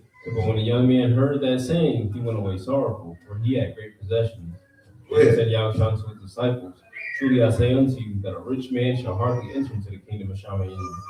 And again I say unto you, it is easier for a camel to go through the eye of a needle than for a rich man to enter into the kingdom of Elohim. Go ahead. When his disciples heard, they were exceedingly amazed, saying, Amazed. Who then can be saved? But Yahweh beheld them and said unto Well, them, Elohim. With men this is impossible, but with Elohim all things are possible. Go ahead. Then Peter said unto him, Behold, We've what? forsaken all and followed you. What shall we get? And Yahweh said unto them, Truly I say unto you, that you have followed me in the generation when the Son of Man shall sit in the throne of his esteem, you also shall sit upon 12 thrones, judging the 12 tribes of Yasharal. See, some people can't do what Peter said. We did it. Some people can't do that. You talking about walk away from everything? And when you talk about walking away from everything, that ain't necessarily like you just finna abandon your house and it's finna be empty. You know what I'm saying? You just finna get rid of your car and you finna be around here, hitchhiking. You know what I'm saying? It's really the aspect. Now, this instance, he was testing him, see where his heart was at. He wanted to be rich towards himself, being versus rich towards Elohim. It's really understanding that this stuff is vanity, and can you detach yourself from it if need be to go after what God has because you esteem his riches to be greater than what's in his life, which is effectively all that Solomon is communicating. Because again, it tell you whatever portion you get to rejoice, because that's what God has given you under heaven. So this is again, because we have to clarify this here, because some people take this means to be broke and be a bum. That's not what we're communicated. That's not what the Lord communicated. It's to understand that stuff is nothing.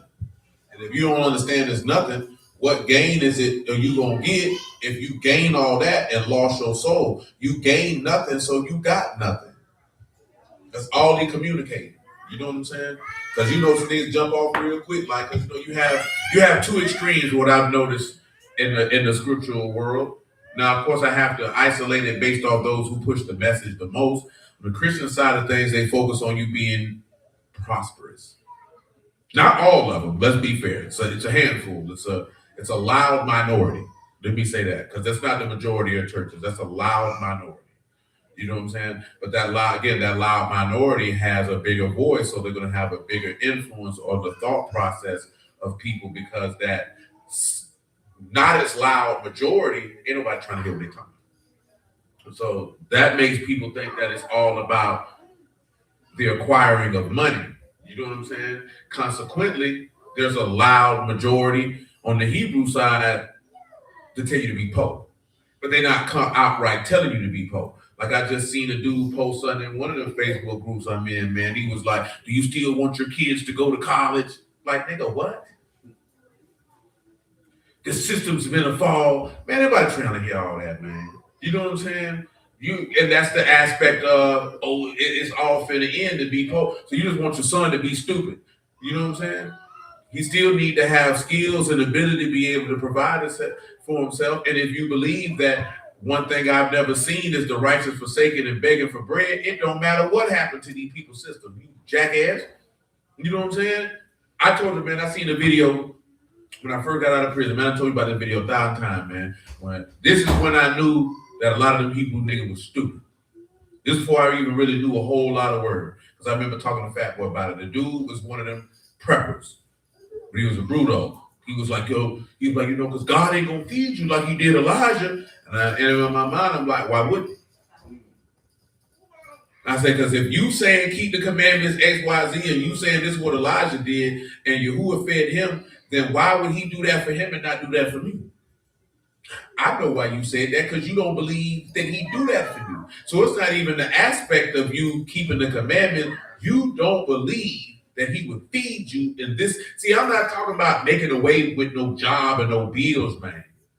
This man talking about if everything fell apart, you got to have all this stuff prepared because you're going to starve to death. Now you just said that this man is a deadbeat daddy, that if you in covenant with him, he not going to feed you. I'm not listening to you. You know what I'm saying? Because in my mind, I'm like, I believe God would make you not be able to get to all that stuff you prepared, so you will rely on him, and you ain't going to do it. Yeah, you're not going to do it. You're not going to do it because you don't really trust him like that. You don't fool with him like that. That's why you said that, and that's what I mean about novices. You go overthrow the faith of many, thinking you being beneficial because you really don't believe, but in your mind, you don't think that you don't believe.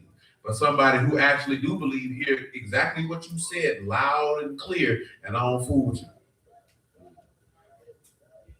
That's why I always told you, just don't bob your head to the beat. You got to listen to the words. You got to listen to what the people saying. They telling you what type of time they on if you strip stuff away and just listen to what they saying. No man who is of the living Elohim will open their mouth and say that.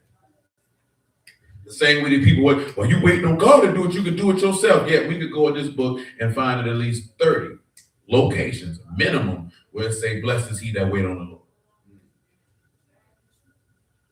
You don't believe that because you don't think he's going to come through. And go back to what we were talking about last night about what double-minded really means. You asking something of God, not believing he can do it, but you want him to do it, but you don't believe he can do it, but I'm going to ask you for it anyway. And the difference is, you would go to your parents and they would know you didn't think that they would say yes, and they say yes anyway. Difference is God gonna look in your face and say, nigga, no. Because I already knew you didn't think I could do it before I got here. And see, it's not the aspect that you think that he's going to do it. You don't believe he can do it. So why would I do something for you when you don't even believe I could do it? You just disrespected me. But see, we don't look at it like that. You really, if you go back and you look in the wilderness of why he was upset with them, it's because they were disrespecting him by not believing that he could do what he said he was going to do. Because effectively, you just called me a liar to my face. Now, how many of y'all feel if somebody called you a liar to your face and you know you don't be lying? Don't you answer because you be lying. But you lie about that Kool-Aid. So first you said you ain't make no doggone. Who you raising your voice? See, both of y'all niggas, you and you. See, you grew your hair out, your hair turned, you thought you were grown. Y'all not grown. Especially you.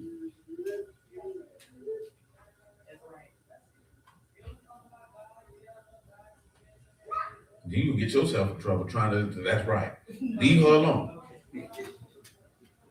What's wrong with you? Tell her again, little Derek. But no, all those aside, those serious, like that's how that joint happened though. You disrespect him. Because if you don't believe he can do it, it's better for you not to ask than to doubt and ask. Because it tells you that anything that's not of faith is sin. And we can read too many examples in the text where it show that. Because the brew gonna tell you sin is eating pork. Meanwhile, you sinning every day because you don't actually have any amuna that this man is steadfast and reliable to fulfill the word which he has spoken, which is way worse than eating a pig's back. Come on, sis. Back to Ecclesiastes, man. We don't even need 1-to-1, so this is what we got to do. Come on, Doris. You have to exile chapter 2 and 5. It's 12 chapters. You got to pick one.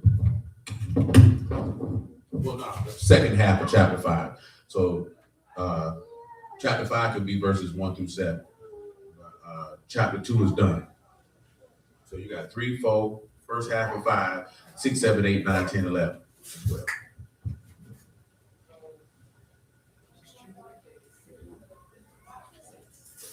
Ecclesiastes 6 and 1 through.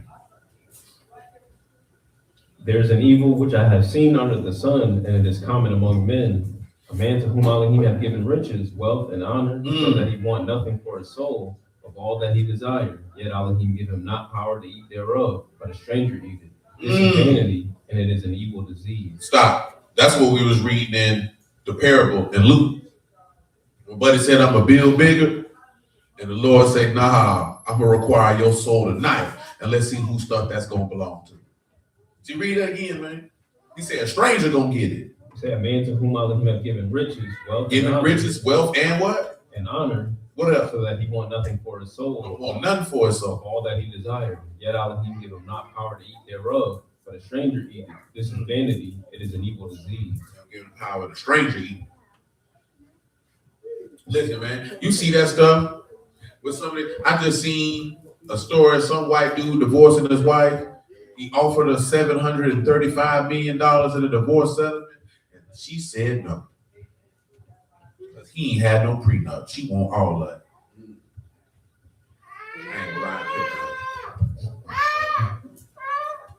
$735 million, baby, you could just take that and slide. I mention that because eventually she gonna get him for everything he got, and it's gonna be another man knocking his wife down in the house that he paid for with his money, and that's an evil disease. And that's just showing you how it's vanity.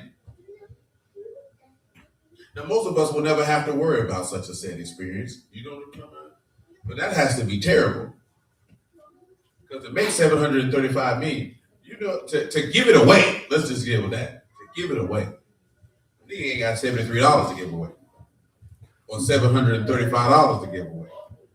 Much less $7,300, $73,000, $730,000, $7.35 million, $73.5 million. This man say, get $735 million.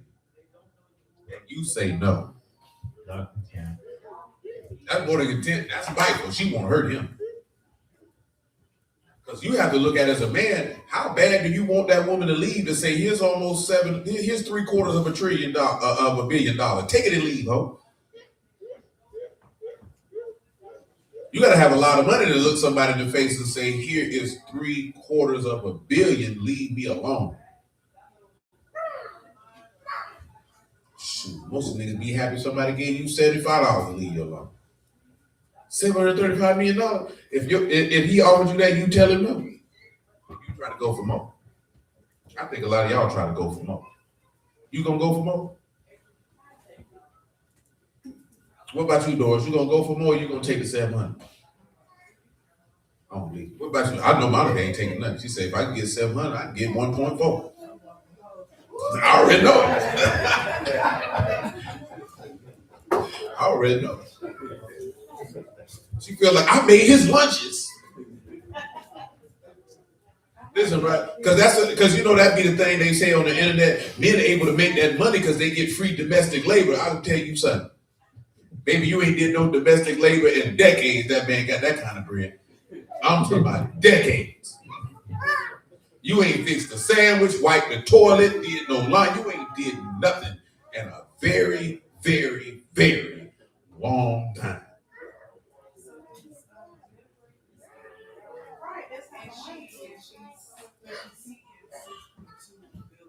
She's trying to break him. What he been took through? Why she took him? I ain't took it ain't, but see, that's a normal woman response. He ain't have to take her through nothing. In her brain, what's the way that I can hurt him? By taking his money. If he cheated and all that, you, took you different. If he didn't do none of that, and you just break his pocket. You're a horrible person. But she made, and I'm not saying she's right, but she made it feel like, well, he's not paying my bills, so. But at that point, again, that shows that she's a horrible person. Because why you just can't slide?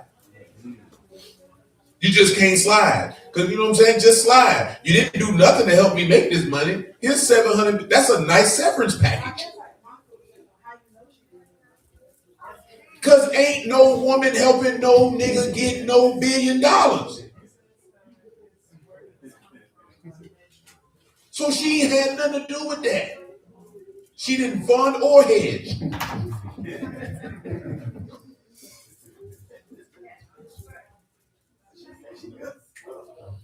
Nah, man, I'm being serious right now. If a man is a billionaire, you can guarantee that his wife had no assistance in that whatsoever. Because to have assistance in that means you know when you got to be in the trench with the rifle, shooting rounds, fingernails dirty. You in here every day. Them 14, 15, 16 hours, you in here with me. You thugging it with me. Y'all not finna do that. And now you not do this for a day or two. I'm talking about 5, 6 days a week for a decade. You not doing that.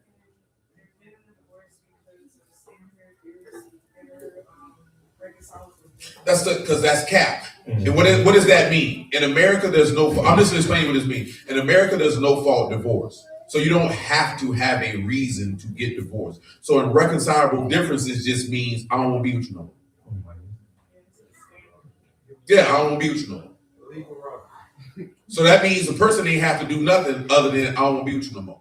Before no fault divorce, you actually had to have a tangible legal reason for getting divorced. So that means this person committed adultery. This person beat you. Not, I don't want to be with him no more. I'm not happy. You couldn't divorce for that before no fault divorce.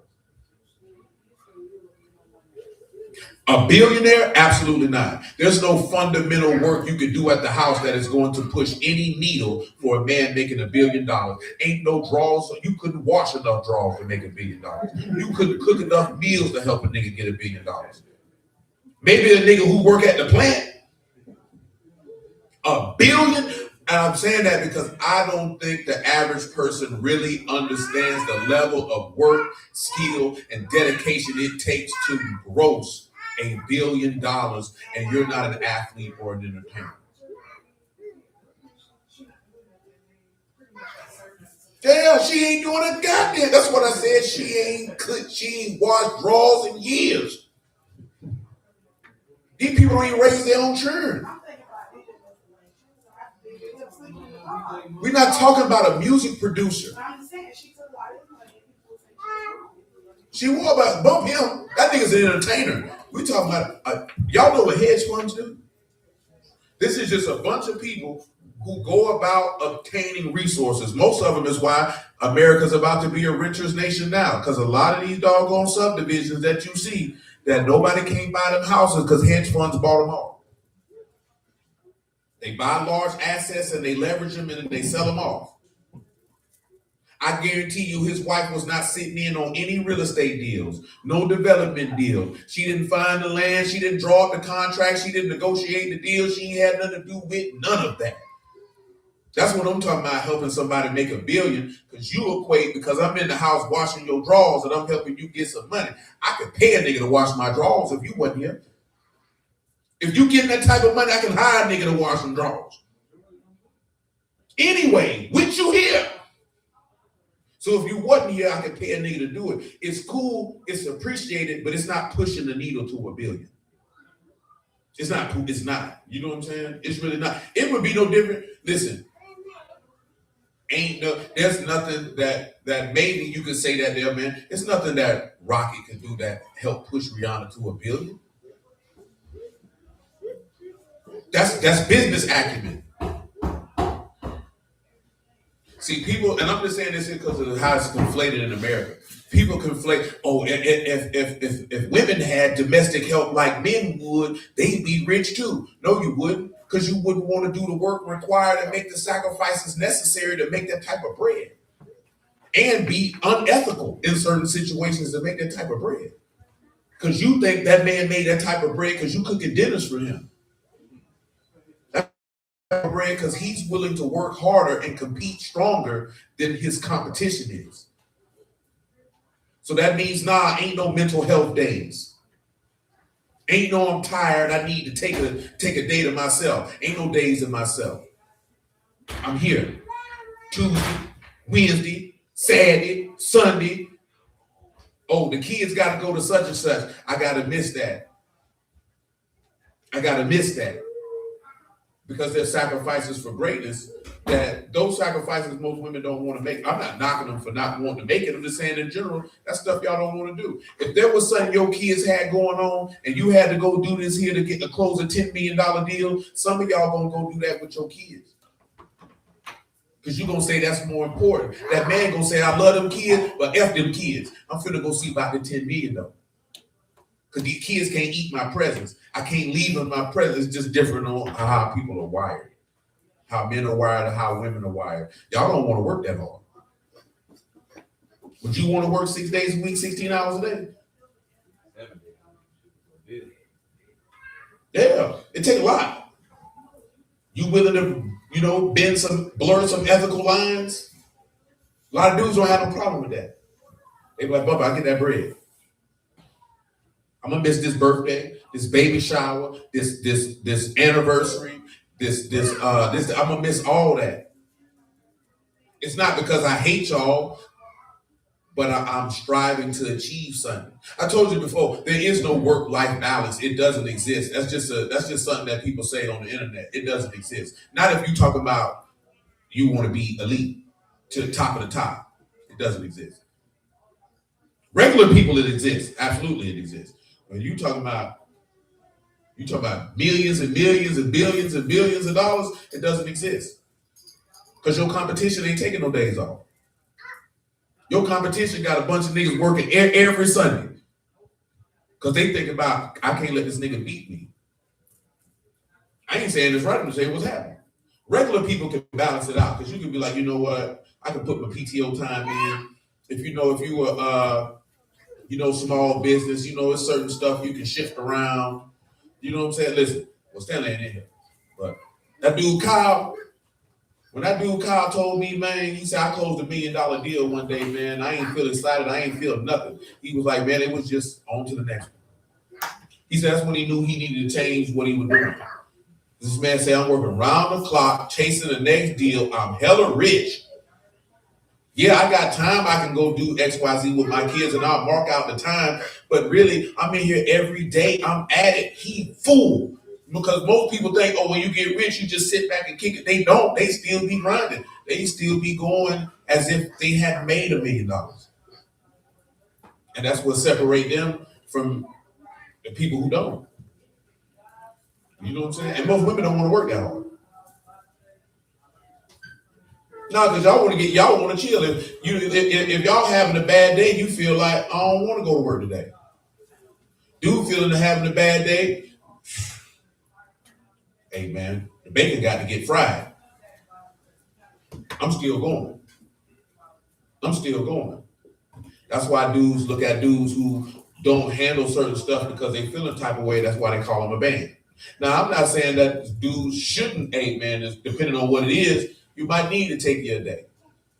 You know what I'm saying? Because, you're a human being too. But just in general, though, dudes are less inclined to do that. Because from what I've seen since I'm being close to 50, that women find ways to not go work. You look for a way. You know what? I broke my neck. I got to call out. You know what? I woke up with stomach cramp. I'm taking my PTO. Dudes be dying, ain't use none of their vacation time. A lot of them people got to come tell them you got to use it or you're going to lose it. You know what I'm saying? Because it's been stacking up because they just keep going. They keep going. It's just these wired different. So I see these younger kids. They say these younger kids ain't working no more. They say it's a large amount of young men that are not participating in.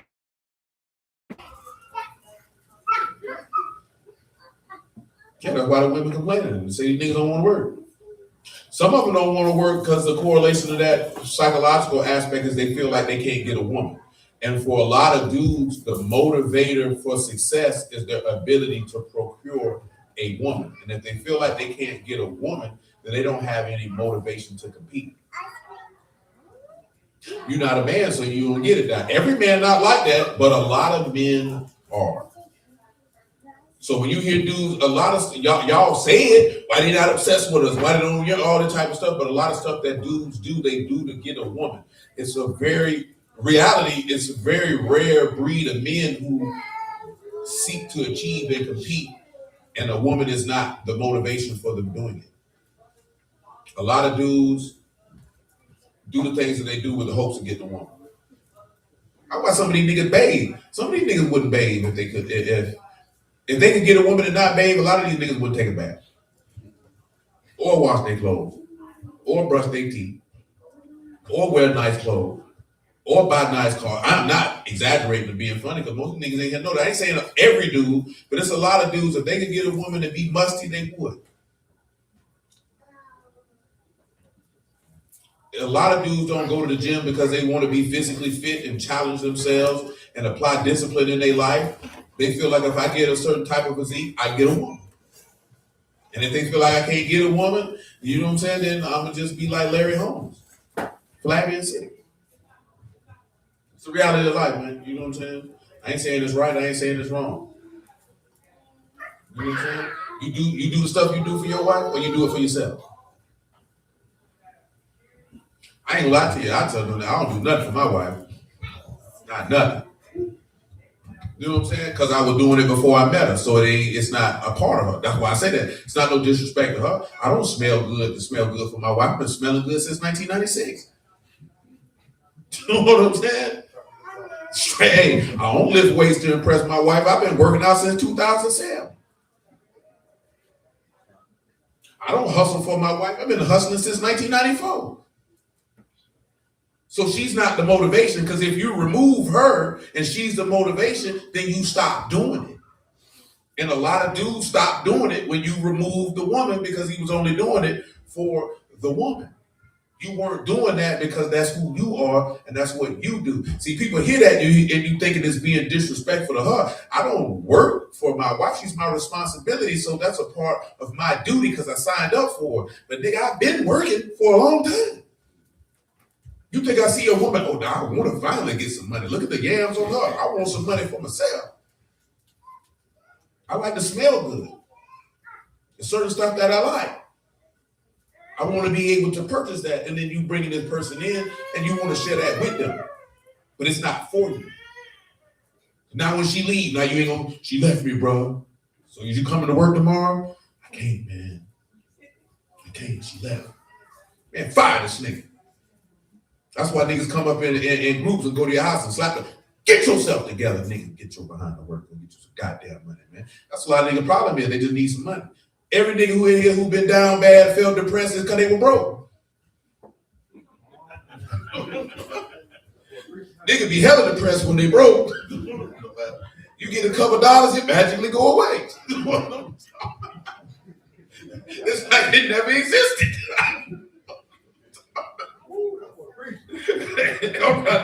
Y'all don't understand it, man. Nigga tell you be like, man, why he so angry and all that? That nigga broke.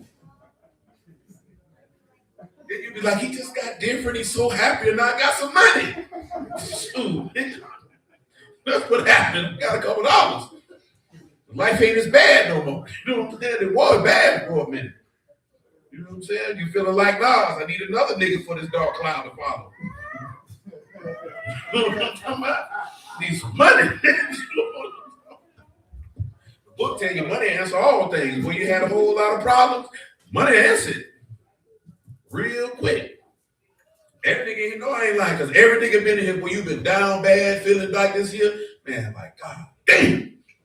You be like, what's wrong with you? I don't want to talk about it. It's because I got no money. That money went to increase and his whole mood changed. You was like, yeah, he nicer to me now. That's why they tell you don't date a broke nigga because they be mean.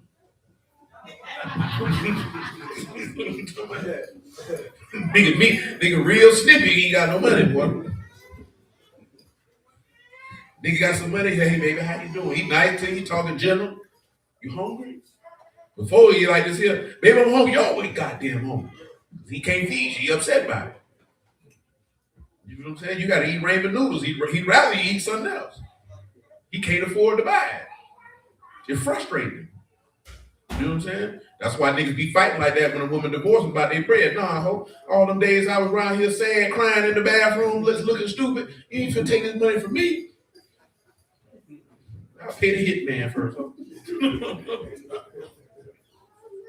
Nah, don't pay the hitman. You going to jail. Nah, seriously though. Some people do be depressed with stuff, but a lot of men, they depressed because they ain't got no money. I ain't saying you gotta be rich or nothing, but you're broke. What that verse at in Ecclesiastes? I think it's in chapter 8. I'm not sure. It might be chapter 5. You know what verse I'm talking about? You got it? Tell me what it is. Tell me. Say she better be careful. She might come up missing. Nah, she might. Come on, Ecclesiastes. Give me 15 though. I didn't want to see what's in front of it. What's happening? Ecclesiastes 10 and 15. Say it again for the choir and back. How the man act when he broke. That's a real right. Yeah, man. Nigga be broke. Nigga be mean, boy. Nigga, CEO was walking around biting people.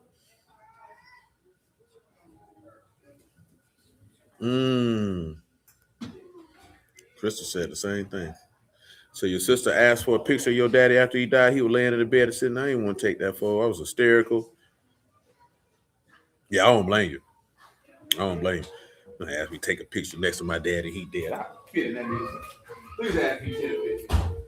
Say the labor of all of the foolish weary every one of them, because they know not how to go to the city. Hold on, read it again. Give me 12, man. It sounds like they might be talking about something like what we talking about. Let me see. Say the words of a wise man's mouth are gracious, but the lips of a fool will swallow up himself. Listen, a wise man's words are always going to have loving kindness attached to them. But a fool going to destroy himself with his own words because he's going to speak a word against his own soul, meaning that he'll speak words that will be destructive to himself and possibly others. Go ahead. The beginning of the words of his mouth is foolishness, and the end of his talk is mischievous madness. Listen, that's what you seen with Judas. What did he say at the beginning of his talk was? Foolishness. And the end of it, mischievous madness. That's what you see in John 11 when they were plotting on the Lord. I'm going to tell y'all something, right? I was telling somebody this other day. You always hear people say this about Solomon God, but listen, man. In Ecclesiastes and Proverbs, that man gave you cold game. You understand what I'm telling you? Cold, real. I'm talking about righteous game on top of that. That will fit in any situation, period, in life. Some of this game this man talking about, some of us done learned on the street. That's why when I first got the word and started seeing stuff, especially got one, I was like, oh, I seen all this in the street. So that's why getting in the word, I ain't have no thoughts on everybody gonna be righteous or everybody gonna do this, because people are people. Because the people he talking about, he's in the Commonwealth of Israel around, supposed to be people in covenant with God, and he telling you this. Because he was giving you cold game off the top. But I don't mess with no hoes. And guess what? I'm from Florida. Some of y'all might be too young. But all I'm going to tell you is, I hate hoes. And hoes hate me. And you know why hoes hate you? Because you don't go along with the nonsense and the folly and the mischievous work that they doing. See, back in the days when people hear that, you calling your women hoes, but then when you become an adult, you see that there's a difference between a woman, a lady, and a hoe. And her being a hoe is not necessarily inclined with what she does with her body. It's the mentality that she has and exhibits and how she behaves and how it destroys anyone who's attached to her. That's why the book say a whore is a deep pit. That's why the book tell you a virtuous woman is a crown to her husband. That's why I say a foolish woman is like a beautiful woman with no discretion is like a pig with a jewel in his snout. You know what I'm saying? Yeah, that jewel might look beautiful, but in reality, that's an unclean beast. That's destructive to you. That's why I say don't lust after a woman's beauty with her eyelid, with your eyelids, because a whore bring a man to a piece of bread. So he's giving you a piece of information to just because to go past the outside and pay attention to the totality of what's going on. Because listen, man, whores destroy things. They destroy things. You know what I'm saying? Ladies don't do that. And most dudes don't know the difference. Some of y'all used to listen to the J. Cole song. We was like, dudes don't know the difference between a whore and a lady. And most dudes don't. Because nobody don't tell them. Because you think it's outward appearance. It's a lot of ladies who dress like whores because they've been socialized to fit in with a group of friends who dress like whores. But inwardly, she ain't no whore. But she got the coochie cutters on, side boob, top boob, and all that. But she don't move how they move. So he can't tell the difference. Meanwhile, you can get in the word, baby got a head wrap on, fringes at the bottom, covered up. That's a real deal scallywag. I'm talking about a scallywag. She got on a head wrap, brother. That's a righteous woman. That is a whore. And remember, a whore is not a woman who's loose with her vagina. It's a mindset. Remember, they call it the whore of Babylon. She said she said as a lady. But what made the whore of Babylon? It was her fornications that she sold. It was the witchcraft that she participated in. It's the mentality and the conduct that makes Babylon a whore. You know what I'm saying? She gonna whore herself out for $1. Now, I've always told you that. I'm not because people in Grand Rising would mess with me about that. But I'm like, you could be a whore and only have sex with one man. Because they called Jezebel a whore. That was a married woman. They ain't say nothing about her messing around, sleeping with nobody. And it referred to her. That's how the Jezebel spirit, being a whorish woman, got perpetuated, because she wasn't a whore because she was sleeping around. She was a whore because of her mentality. Whores destroyed. Women build. They tell you, a wise woman build a house, a foolish woman tear it down. Whores can't build nothing. She can't build Lego houses. She can't build nothing. She can't do nothing but be a treasure trove of destruction. Go ahead. Say a fool also is full of words. A man cannot tell what shall be. What shall be after him? Who can tell him? Who can tell him? The labor of the fool is weary, every one of them, because he know not how to go to the city. Woe to you, O land, when your king is a child, and your princes eat in the morning. Root are you, O land, when your king is the son of nobles, and your princes eat in due season for strength, and not for drunkenness. I say when they eat it what? When they eat in due season. Tell them what season it is right there, man. You should pick up what that is. That's clear. That's eight. That's time. Time of an event. Time of an event. Read the verse again. That should be easy for you to pick up. Say, root are you, O land, when your king is the son of nobles, and your princes eat in due season. When your king is the son of nobles and your princes eat in due season, not for what? For strength and not for drunkenness. For what? For strength and not for drunkenness. What that's telling you? Come on, LeJohn.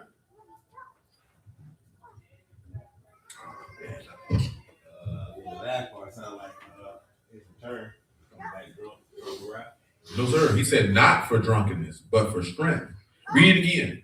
Say, Baruch are you, O land. Blessed is the land. When your king is the son of nobles. When your king is the son of a noble. And your princes eat in due season. And your princes eat at the time of the event. For strength. For strength, but not for drunkenness.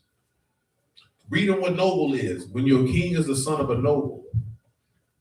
That is core, a noble, a freeborn one. When your king is him that is of one who is freeborn. They eat at the time of the event, and they eat for strength and not drunkenness. Yeah, that's the asshole. Just referring to Pat. You think they were drinking for drunkenness when they drunk that night?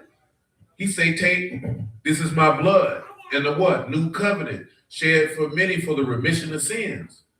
Your king is a noble. No, of course, obviously he's born of the Father freeborn, because he what? I am that I am. I'm self-existing and self-sustaining. I come from him. He freeborn. You know what I'm talking about? Who is his princes? You know, you can read that in Isaiah 21. The apostles are his princes. They his 12 princes. And they eaten with him at the time appointed. You know what I'm saying? That's why I want to see, was it oath or Moedim? Because if it had been Moedim, that had made it even plainer. You know what I'm saying? That's an appointed time. They sat down with him and they ate with him. And when they drank with him, they were drinking for strength, not drunkenness. You know what I'm saying? Give them strength in that particular passage. Geburah, strength or might. Might. And where that might get in? No? My strength is made perfect for you in weakness. Trust in Yahuwah forever, for trust in Yahuwah is everlasting strength. That's what they were sitting down for, because what are they getting the strength of? When you take a part of that bread and that wine, you showing his death till he come. That means you believe the testimony, as we read earlier. If you believe the testimony, you get the strength of the testimony, which is the Ruach HaKodesh. So even on unleavened bread, you ain't drinking that doggone wine for drunkenness. If you is, your mind is messed up. Because that's what Paul was rebuking them for in 1 Corinthians 11. Y'all got houses to eat and drink in, man. You over here fool, he over here drunk. You could have stayed home for that. Because you're not sipping this wine for drunkenness, you sipping it for strength. The strength is symbolizing the dom, or the life is in the blood, and I've given you the blood for atonement. And the strength is in the reconciliation. Because why? Because that's the kofar, or the price of the life. Showing you what he knew, that, hey, all this stuff is vanity, but I'm going to give you something that's eternal while you get profit, instead of gaining these things in this life. And that'd be hard for people to understand, because I get it too, especially when you look at being in America and they be like, Christians be like, they got their stuff, the white man got their stuff now, and you like, well, I got to wait till I die. I want mine now. But that's what we read the other day in Psalm. I didn't consider their latter end until I went in the house of Elohim, because I envied the wicked. Why do they prosper? Why do they get this? And then I had to go in the house of God and see, oh, they gonna die.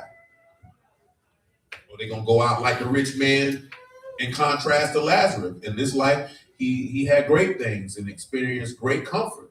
But when he died, he was tormented, to the point we say, Abraham, please just dip your finger in this water to cool my tongue from this torment. He said, nah, boy, I can't get over that to you, boy.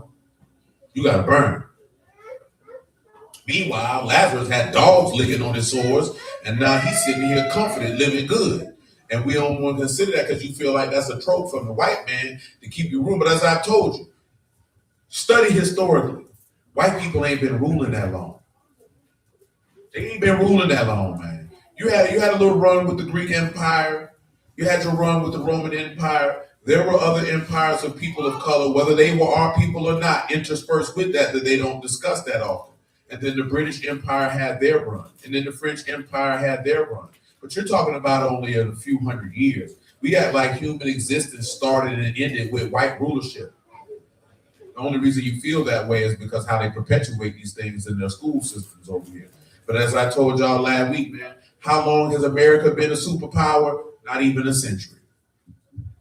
82 years. That's it. Right before the conclusion of World War II is when the United States began to ascend to world superpower status as you know it as this day. They ain't been running the world that long. But when you buy narratives and you accept white validation and white supremacy, then you just believe like they've been dominating the world for centuries and millenniums, and they have not. Short period of time, man. I would say white people probably been, in general, probably had some type of power for the last 400-500 years for reality, not counting the Greek and Roman Empire. And those weren't even worldwide empires, that was regional.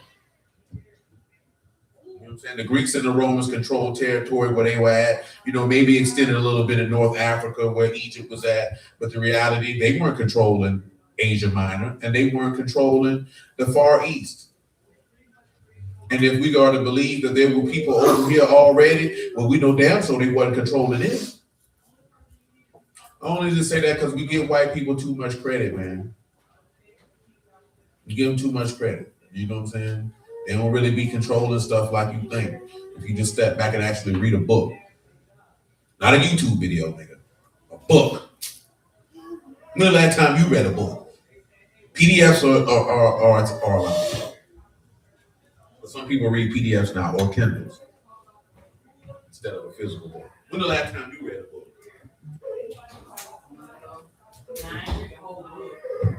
Was it a novel? When the last time you read a book? Doris.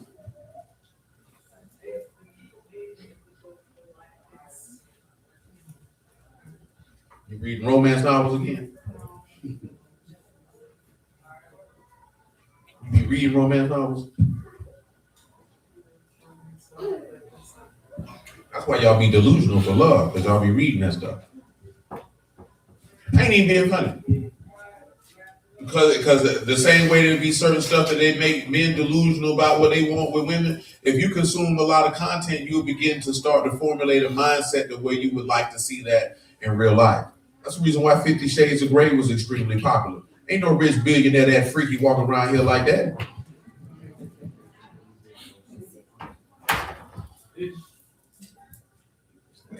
I can't even say that because Diddy was a special case. Now he's a special case only because he wanted to mess with the exes of some of his contemporaries because he felt like that would give him a leg up on him, which is certified pan activity. You know what I'm saying? That's a real homemade nigga right there. And literal pan is forth as a pansexual, you know, like that. But you know what I'm saying? He different because that nigga like the glazed donuts. He different. No, I say that because that's why though they sell that to you because they are selling you the image of a man who does not exist. But then you're hoping that you can meet this man who does not exist. And you're comparing every man you encounter to, not saying everyone do this here, but I'm talking about in general. They do this here because this is how they able to make their money and to keep families broken. Or families from never starting. Because you're looking for something that in reality does not exist and never has existed and never will exist. But because some homosexual man or freaky deaky woman put this in a book, you'll disregard that it's fiction and say it has to be real. Because if it wasn't, they're drawing from life to write it. But these people study their audience to know what to create. So, you know, you have to take stuff for what it is, which is entertainment. You know what I'm saying? I say dudes do it, but they do it with different pieces of content. You know what I'm saying? It's kind of hard to do it because some people say these men want their wives to do what they see in porn, but I've never met anybody that be like, I want my wife to do what I saw Pinky do on a video. Because most dudes who watch that nigga just, you know, you want to make, you know, try something out, but you know what I'm saying? I don't think they might be basing their whole life off of porno. Because that means if you're doing that, sir, you probably masturbating since high school. And now you can't even do nothing when you get a woman because your body responds to hand because you like the touch of a man. Dude got mad at me on Clubhouse when I say, yeah, man. Dude told me, is it a sin to masturbate? I said, I don't know if it's a sin, but clearly you get aroused by the hand of a man. So, you know, what did I say about you, brother? They didn't like that, to say the least. You know, it's just to put it in perspective. Like, man hand turn you on. See, when you look at it that way, it sounds terrible. You know what I'm saying? Sounds pretty bad. Because you have to sit there and think about it. But I'm thinking about a woman, but a man's touch got you going. A man. That's a man, son. And that's just a way to put a shock value in. Stop touching yourself. You know what I'm saying? Get your wife, man. Matter of fact, don't even do that. Just stop touching yourself. That nigga came back with a ball head. Yeah, you went out there and did what? Man, I was in bad shape.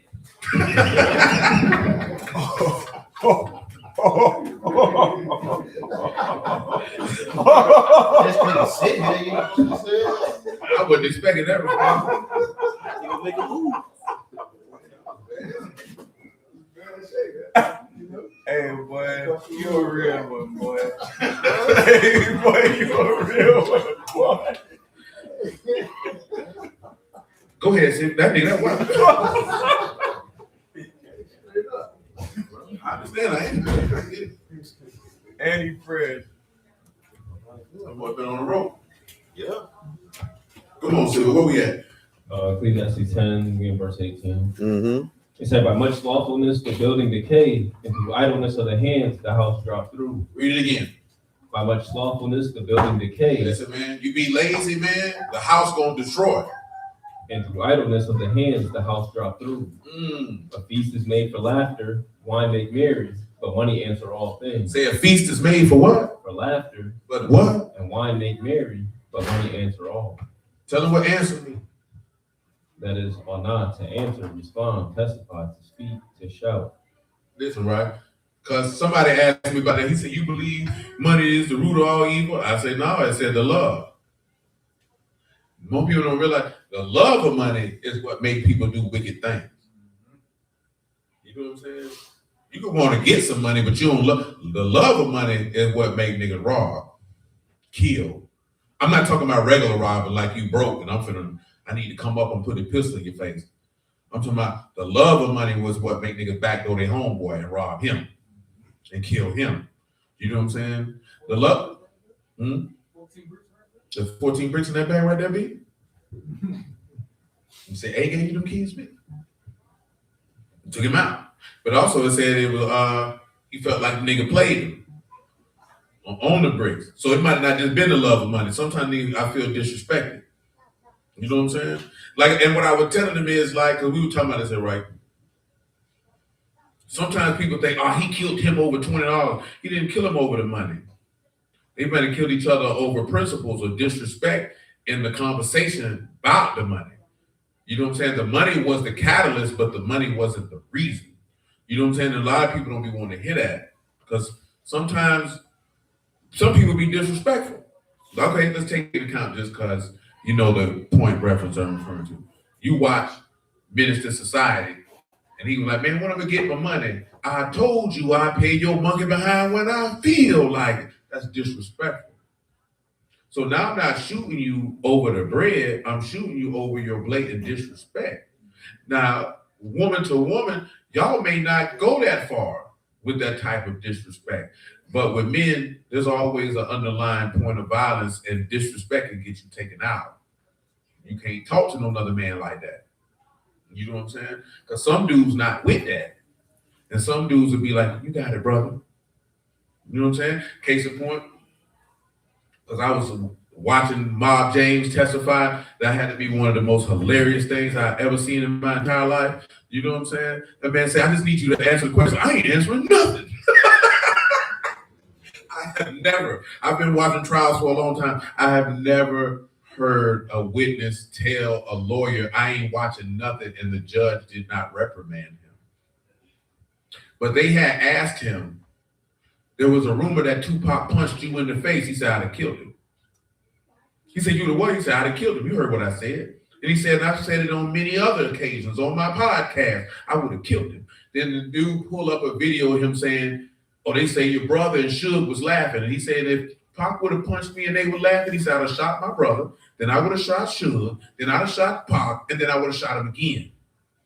But I'm only mentioning that because in the world that they come from, if a nigga punch you in your face and you don't do nothing, that's a problem.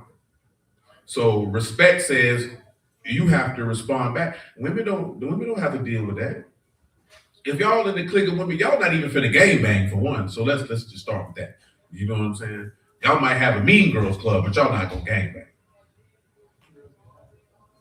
No, I'm not talking about, but they're joining a male organization. I'm talking about women saying, you know what? Let's start the tampons. Let's bang on these hoes. I couldn't think of nothing, so that's all I got. So you know what I'm saying? But for comedic effect, it worked. Nevertheless. But y'all not gonna say let's click together and let's bang on these chicks who stay over here. Okay, we on Florida Ave. Let's click together so we can bang on them chicks on 38 Pearl. You know what I'm saying? Y'all not finna do that. Imagine if y'all had to do with the men. It was the verse with men. The men want to join. Oh, you gotta let us sleep you in. You gotta have sex with all these women in here. Because that's what they do with women in some game back in the day. She had to be, if she didn't want to get jumped in, she had to sleep with 10 members. But she won't get respected on the set if you let everybody, you know what I'm saying, bust up your back. You had to go out there and get beat up. Because you ain't got no heart. You took the easy way out. You took sex. She ain't gonna do nothing. But in LA gang culture, if you punch that man in the face, he got to do something back or he gonna get put off the set or DP and be unmercifully. Because you can't, that's why if If you don't believe the feds had something to do with Pop getting shot, and it's just straight up what it was, there was no way Orlando Anderson, as a Southside Crip, could let that slide. That nigga beat him up in public and he don't do nothing. That's not how they live. You know what I'm saying? That's not how that works. But that's how that works with men. Somebody could punch you in the face. That don't mean you're gonna come back and kill him though. A dude get punched in the face, depending on how they living, he gotta come back and do something to that man. Or all these other men over here who watched him get punched in the face, he food for me. I'm finna feast off of him for the next 3 years. His life gonna be a living hell. Y'all don't got to live like that. Well, you be like, you should teach men not to be like that. I can't teach men not to be like nothing. I got to teach my son how to navigate around that and not be holed out. Because I can't control what they do. It's always been violent people in the earth. And it's going to be violent people in the earth till the Lord come back. And nothing you can do to change that. So the only thing you can do is teach your son how to navigate in it. Because it's not changing. Because you don't want a world full of sissified men. That's going to be even worse because they're going to kill even more. Because they're going to be emotional. An emotional man with testosterone is like a dynamite with no safety valve on it, man. That's an explosion waiting to happen. That's why these niggas be killing out here. That's why I told you these young niggas ain't dangerous. These niggas emotional. How you gonna listen to a group of niggas? He don't even be around women. These niggas want to hang out with 30 dudes every day with no shirt on and pants tight as yours. And you think he dangerous. Y'all be seeing them young niggas outside. You don't be like, oh boy, them young niggas out here, let me go the other way. You ride right past them. In the 90s, you was going the other way. If you seen certain niggas standing on the corner in 1995, 96, 97, yeah, I'm gonna go so fast. Yeah, I was gonna stop. I ain't stopping over here. I ain't saying that it is better, just different. You ain't worry about them young niggas. Them young niggas don't want to do nothing but pop a pill and hug a nigga. Come on back to Ecclesiastes 6:1. There's an evil which I have seen under the sun, and it is common among men, a man to whom Elohim have given riches, wealth, and honor, so that he want nothing for his soul, and all that he desires. Yet Elohim give him not power to eat thereof, but a stranger eat it. This is vanity. And the evil is it. If a man beget 100, and live many years, so that the days of his years be many, and his soul be not filled with good, and also that he have no burial, I say that an untimely birth is better than he. This is what he said, man. A woman having a miscarriage is better than a man who lived his life with nothing. Read that again. That's harsh work. If a man beget 100 children, live many years, so that the days of his years be many, and his soul be not filled with good, also that he have no burial, I say that an untimely birth is better than he. Okay. Say, for he come in with vanity and depart in darkness, and his name shall be covered with darkness. Moreover, he have not seen the sun, nor known anything. This had more rest than the other. Yea, though he lived 1,000 years, twice told, yet have he seen no good. Do not all go to one place? One place. All the labor of man is for his mouth, and yet the appetite is not filled. This is what he said. All the labor for a man is for his mouth, but yet he's not satisfied. He said, for what have the wise more than the fool? What have the poor that know to walk before the living? Better is the sight of the eyes than the wandering of the desire. Stop. Better is the what? Is the sight of the eyes Than the what? wandering of the desire. What you take from that? Better is the sight of the eye than the wandering of desire.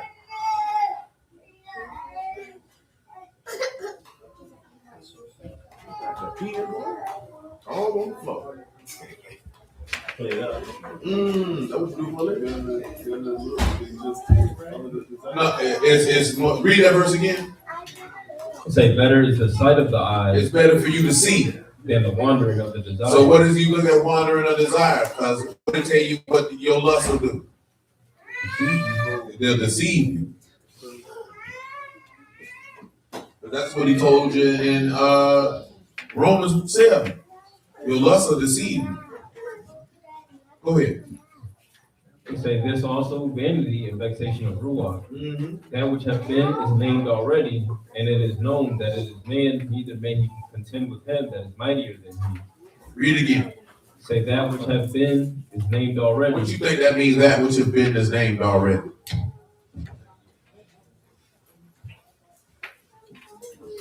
Remember he said, I called you your name from your mother's womb. Or like he told Jeremiah, before I formed you in the womb, I knew you.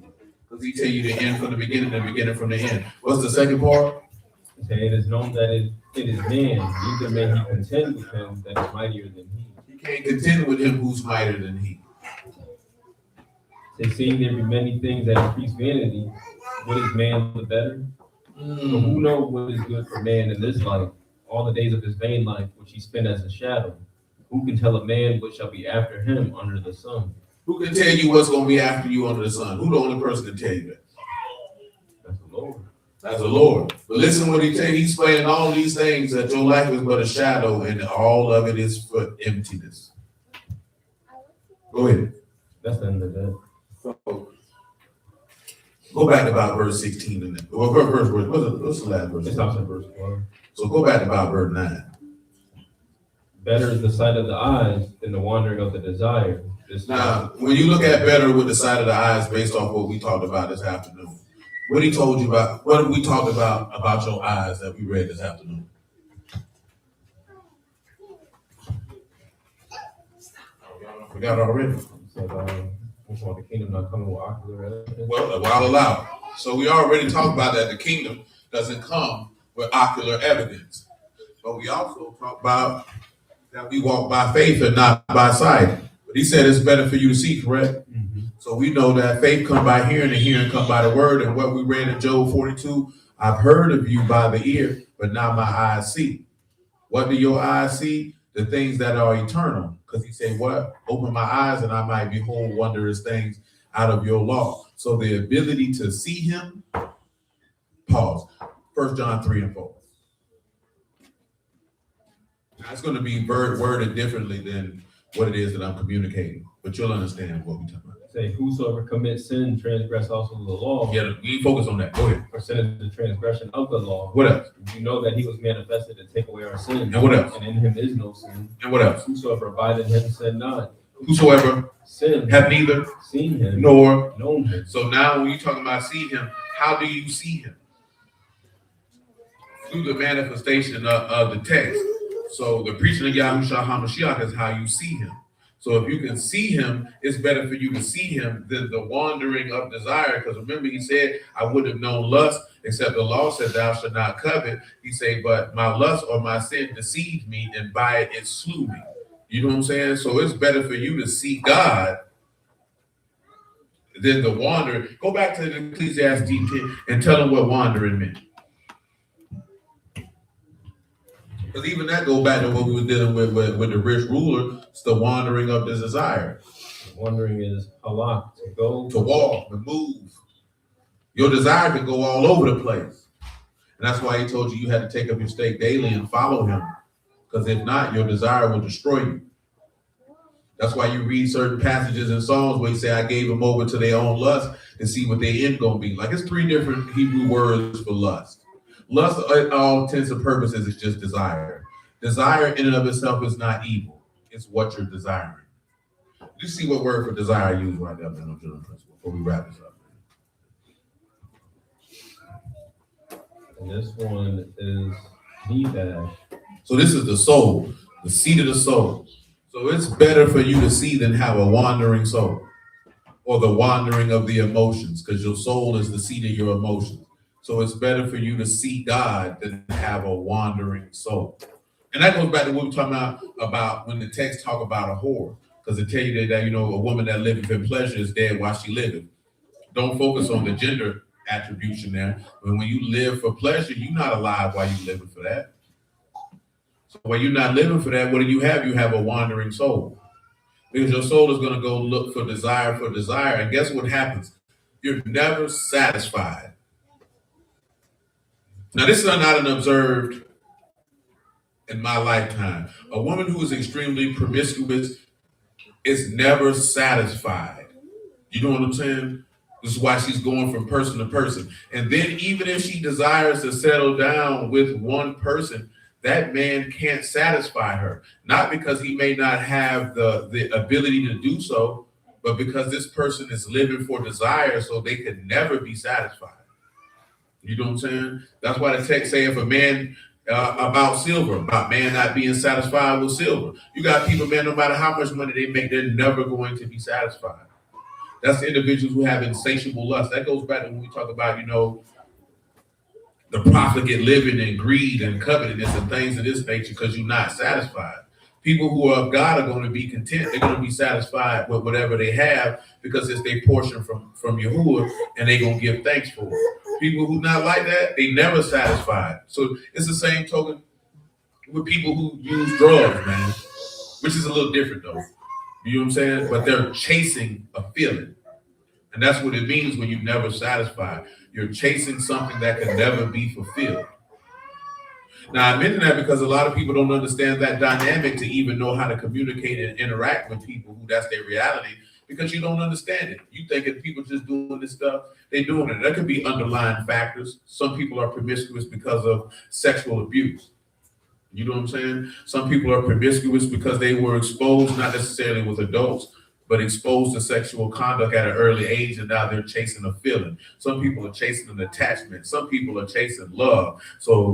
And then some people are just freaks, and they chasing a feeling, and they're never satisfied. You know what I'm saying? Some people came up broke, and they chasing I don't want to be broke. I'm used to eating syrup sandwiches and eating cereal with water. You know what I'm saying? And it turned into something else. And then some people, they just greedy. The same token I would tell you about the Carmelo Anthony boy. See, now finding out that he was in a program for children with anger problems, that makes me okay, what happened to him? Because when he did this, he was only 17. So you've only been on the earth 17 years. What you angry about? Both your parents, I'm being serious, I'm not being funny. Both your parents are in the house. Because usually at that age, if a child was angry, maybe their parents divorced, he's angry about that. That's normal. That's not abnormal. But both your parents still in the house. And if you caught this case at 17 and you were in a program for children with anger problems, that means this might have happened between maybe ages of 14 and 16. So in that short period of time of life, what happened to you?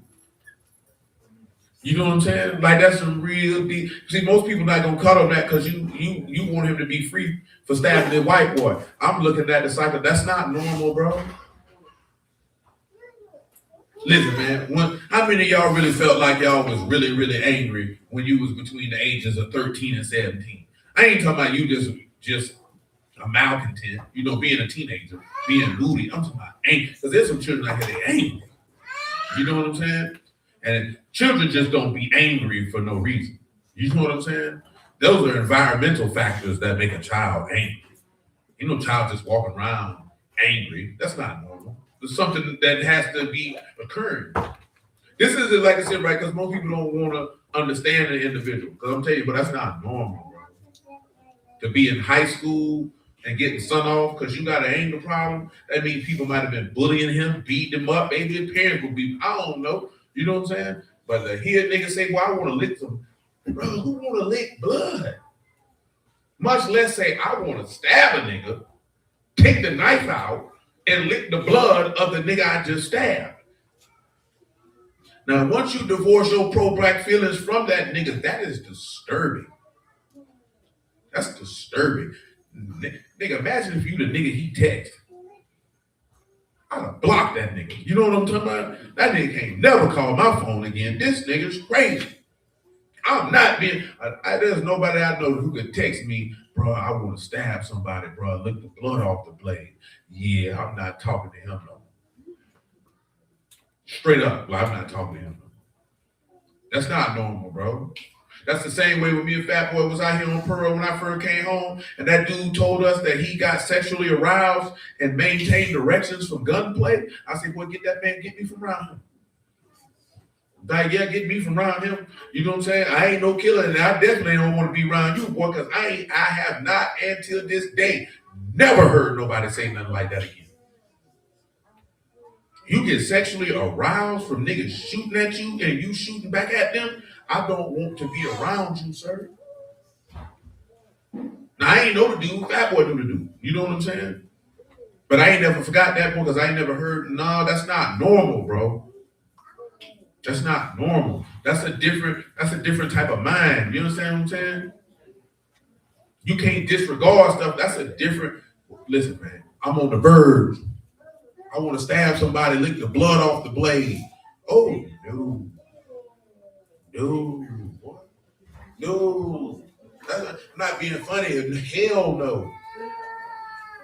You know what I'm saying? But most of us are not going to think about that because you looking at the black versus white dynamic or the racist white bully. Let's not make no mistake about it. It's been proven that he's a racist white bully. And it can still be completely plausible that he stabbed this white boy out of self-defense. But based on that information that I heard from it, I don't believe that that nigga wanted to kill a nigga, and that cracker was the one that day. That's why he told him, come over here and touch me, you gonna find out, because he was already ready. He already wanted to do it.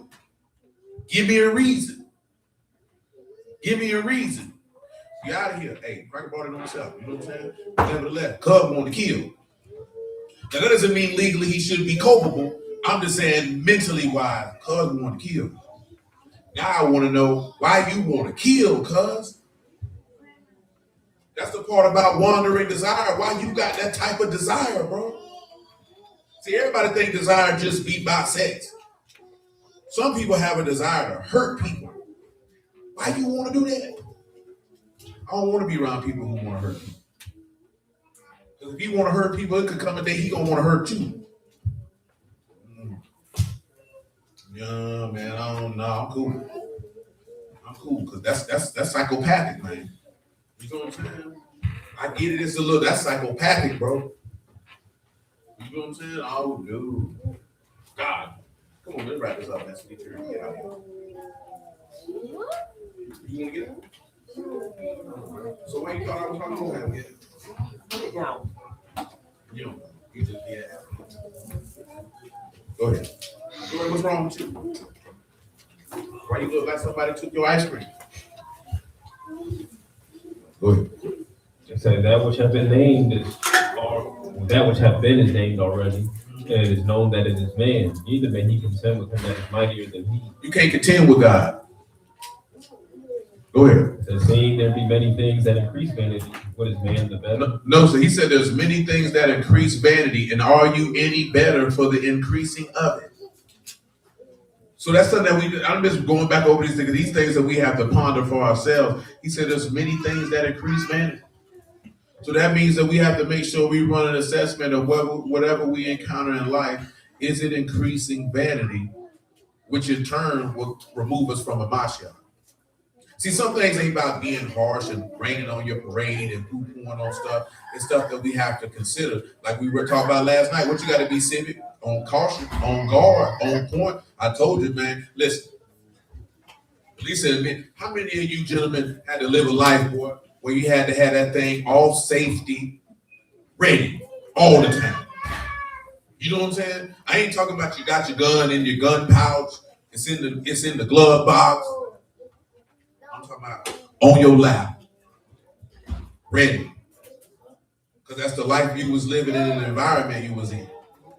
But with this word, that's the life that we live in, and that's the environment that we in. But the weapons of our warfare ain't carnal. We talked about that last night. So, you know, you got your breastplate of righteousness on, your loins girded with truth, the helmet of salvation on.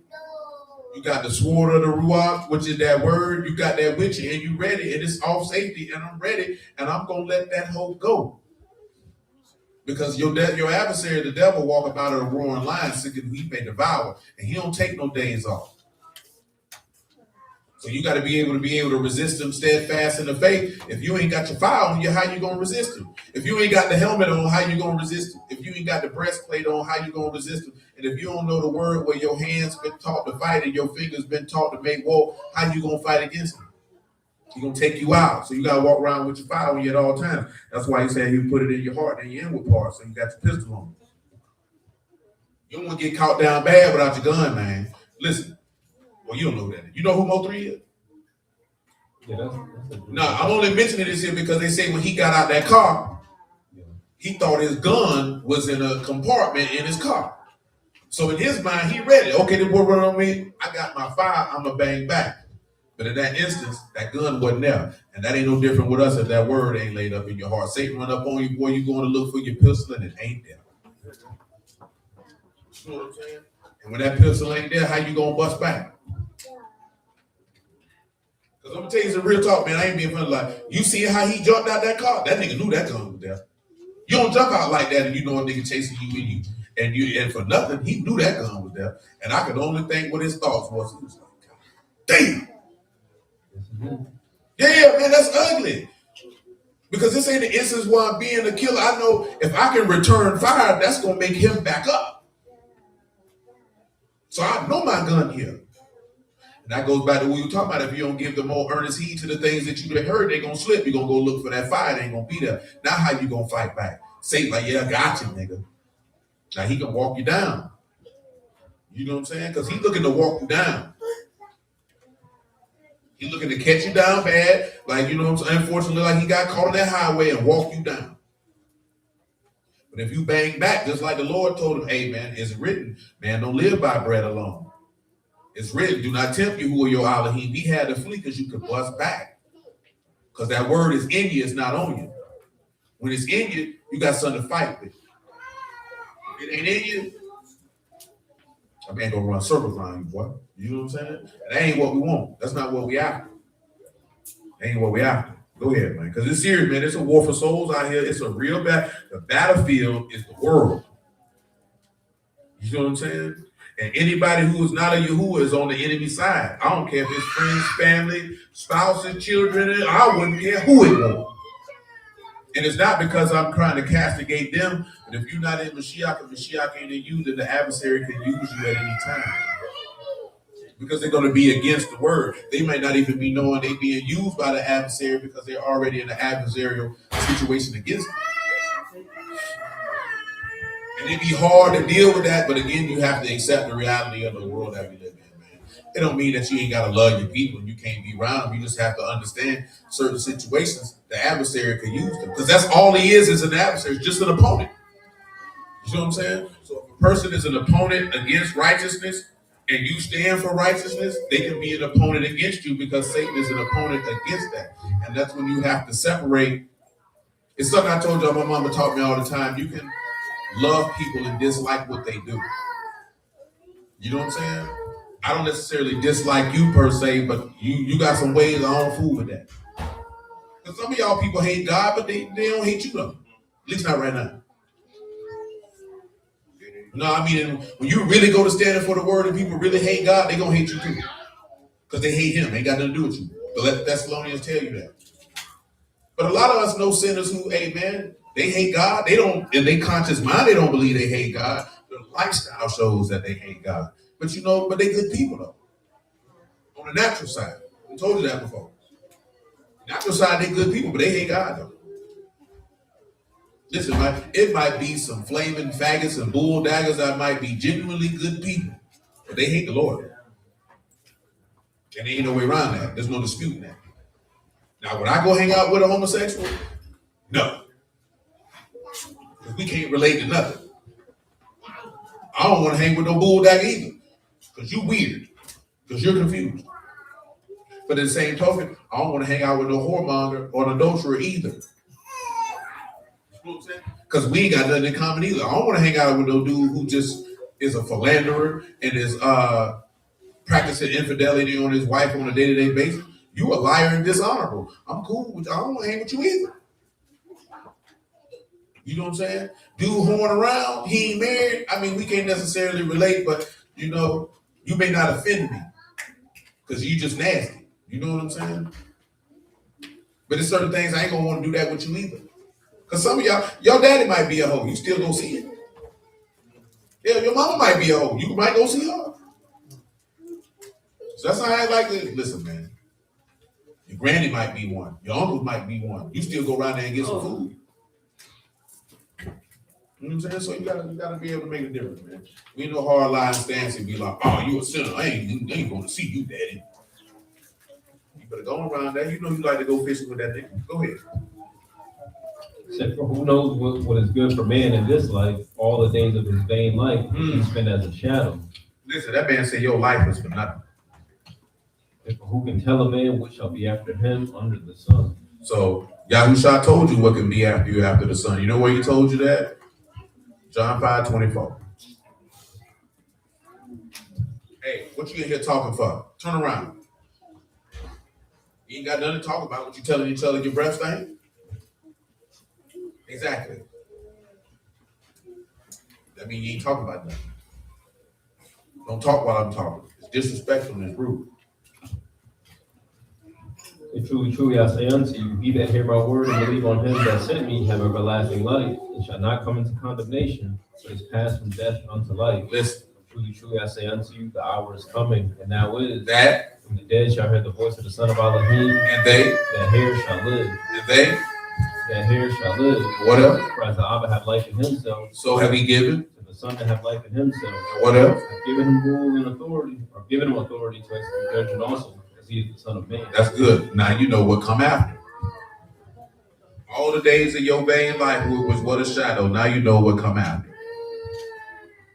Go back to Ecclesiastes.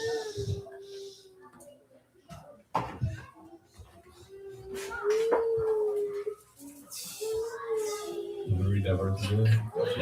Yeah. Okay, that's good. Well, you got the gist of it. So, hallelujah for Yahushua and the word. I appreciate y'all time this afternoon. Bless out the house of Elohim in the name of Yahushua. What the day is? What the day is that is? 22nd. So you know we less than 30 days from trumpets, man. Prayerfully, we should be having trumpets here. What day of the week is it?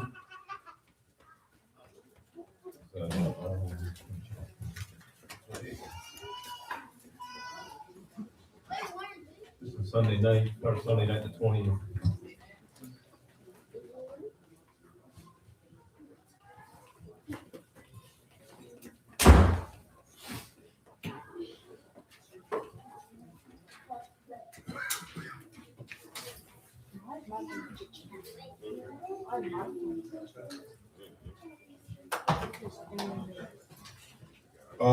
So first and foremost, I'd like to thank everybody because we got another successful month. Holding out the facilities. You know what I'm saying? Also, without going into particular numbers and stuff like that, the actual count does look pretty decent. Right?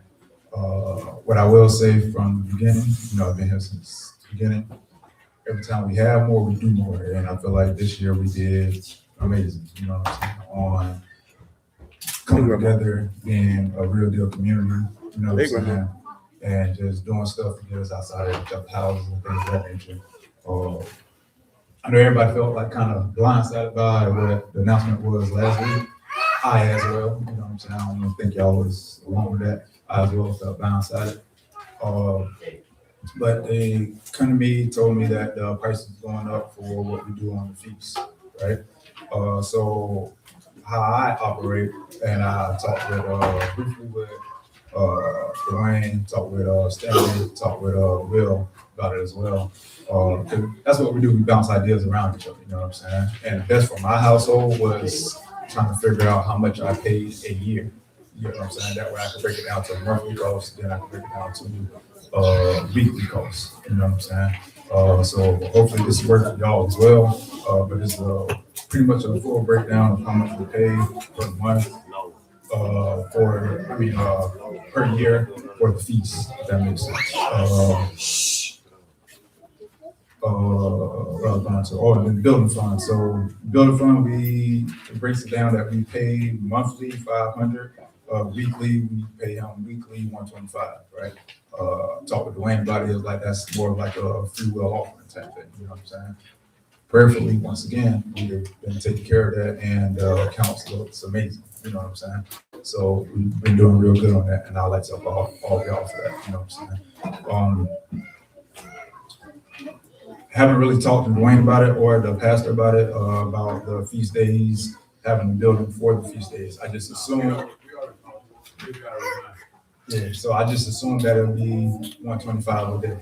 You know what I'm saying? Instead of trying to get it down, but we're just gonna move as if it's not a bill. Yeah. Once again, Dwayne's like, that's more of a peaceful offering, whatever, just whatever you can, make that happen. And for the family dues, once again, I'll tell y'all how it works when money comes in, like, we're not checking to see who pays what at all. You get what I'm saying? You don't really care. Y'all know what y'all supposed to pay. If y'all pay, that's fine. If not, you still going, everything's gonna run smooth. I know there's been times I had to pay. You get what I'm saying? And a brother just paid for me instead. You get what I'm saying? So it's not nothing mandatory. Just giving better ways to work out the way financially. I know that's what helps me. If that makes sense. You know what I'm saying?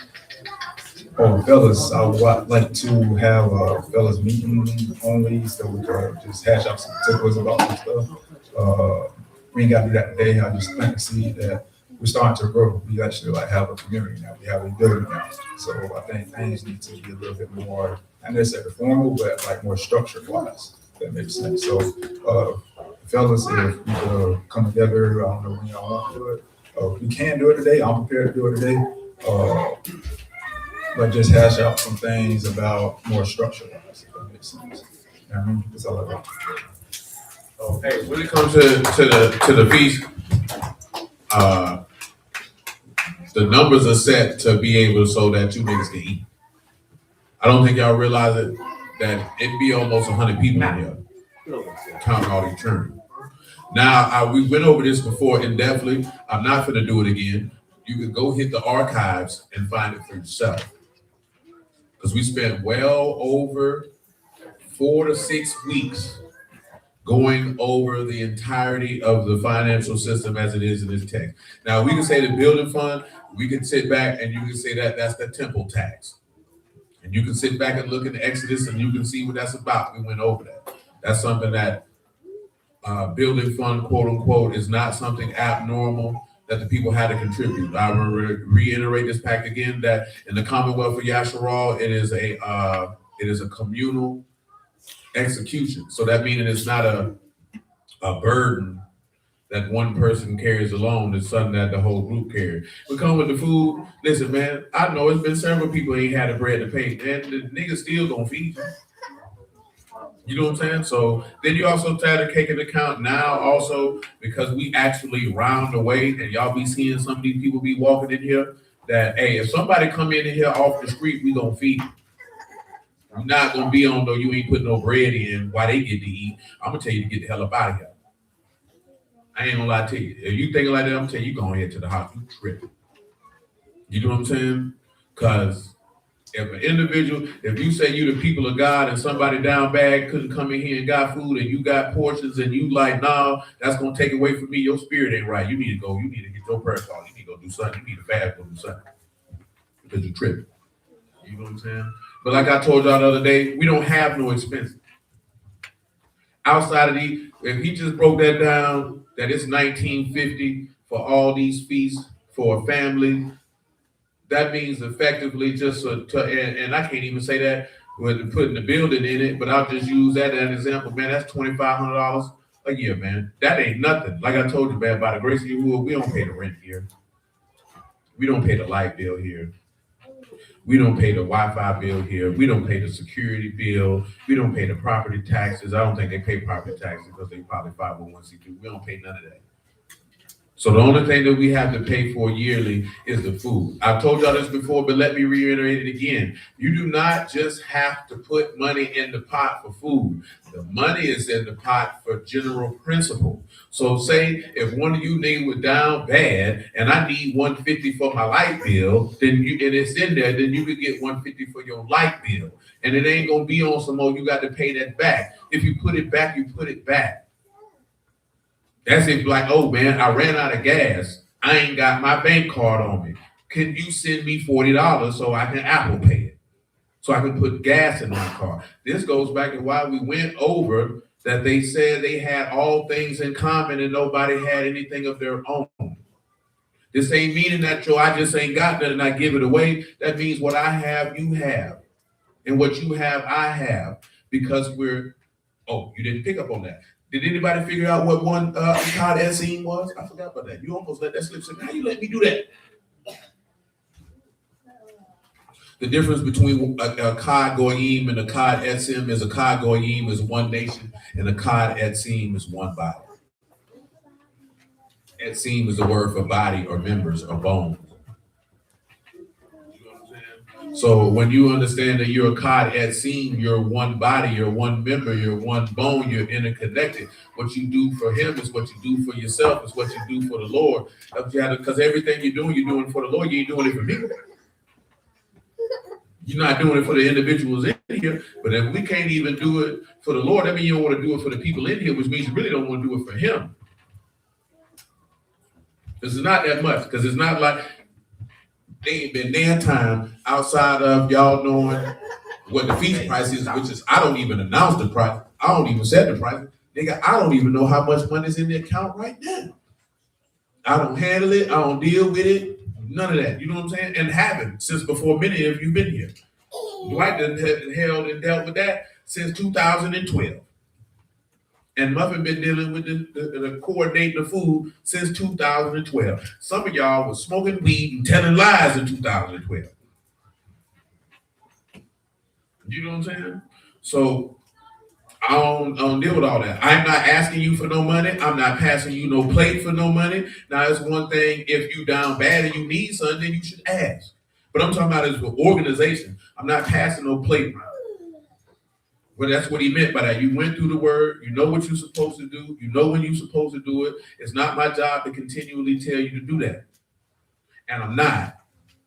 You know what I'm saying? I'm not JEA. I ain't sending you no reminders. I'm not. Because I did that for a long time. I'm not doing that. You grown. I bet nigga ain't got to send you no reminder when it's time for you to go do something you want to do. I guarantee you ain't nobody got to remind you. If you niggas want to go on a cruise next week, I bet you ain't nobody got to send you a reminder to pay that deposit, but you want me to remind you to serve your God. Yeah, you lying to me. Yeah, you lying to me. I'm not doing that. I'm gonna see where your heart at. I'm gonna leave it up in you to show me where it is you want to be and what you want to do. You know what you're supposed to do. Now it's different if you ain't got it, you ain't got it, you ain't got it. Okay, guess what? You still gonna eat though. Ain't nobody tripping on you if you ain't got it. Shoot. Nigga, ain't nobody in here rich. Because if we was rich, we'd have better vehicles out there. You know what I'm talking about? Not to say that the vehicles out there are bad, but y'all know the vehicles you would want if you had some money. And it ain't the one outside.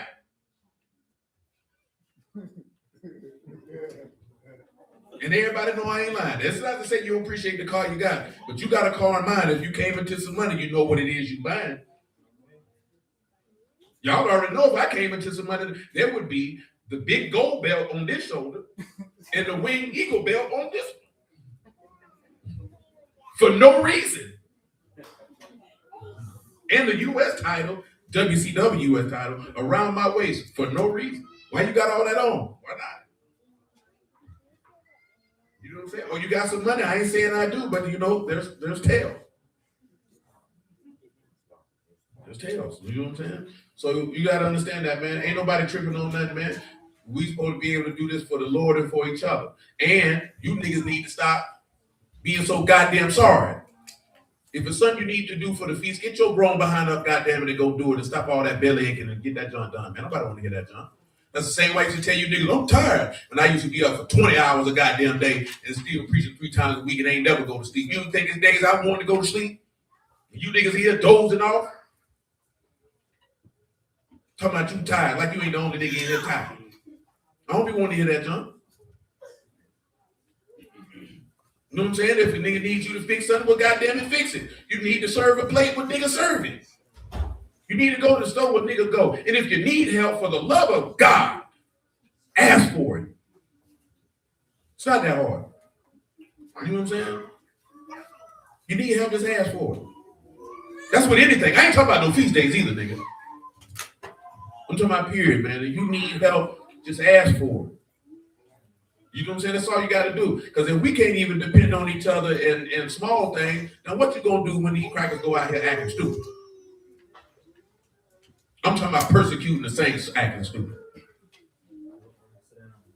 You know what I'm saying? But we have to be able to rely on each other, because if we can't rely on each other, then what the hell is you got going on? What you think they going to learn?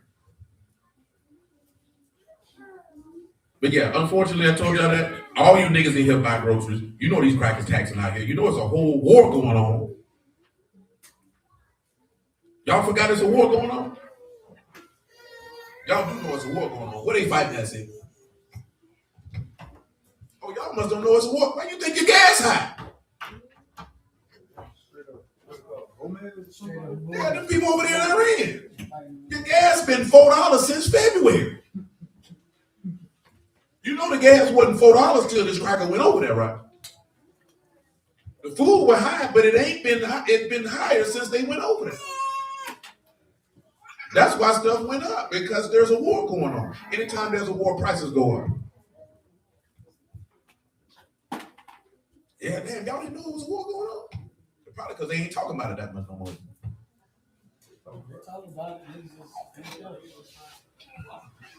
No, I mean, no, when I say that, meaning like when they was in Iraq the first and second time, or when they went in Afghanistan, it seemed like it got more news play than what this one get. But they've been in a war for 6 months. That war started in February, end of February. I remember because, you know, I drive a lot. I was like, damn, gas high as hell. And it ain't went down. Right now, it might be like $3.70. And then you blink your eyes, it's going to be right back to $3.99 again.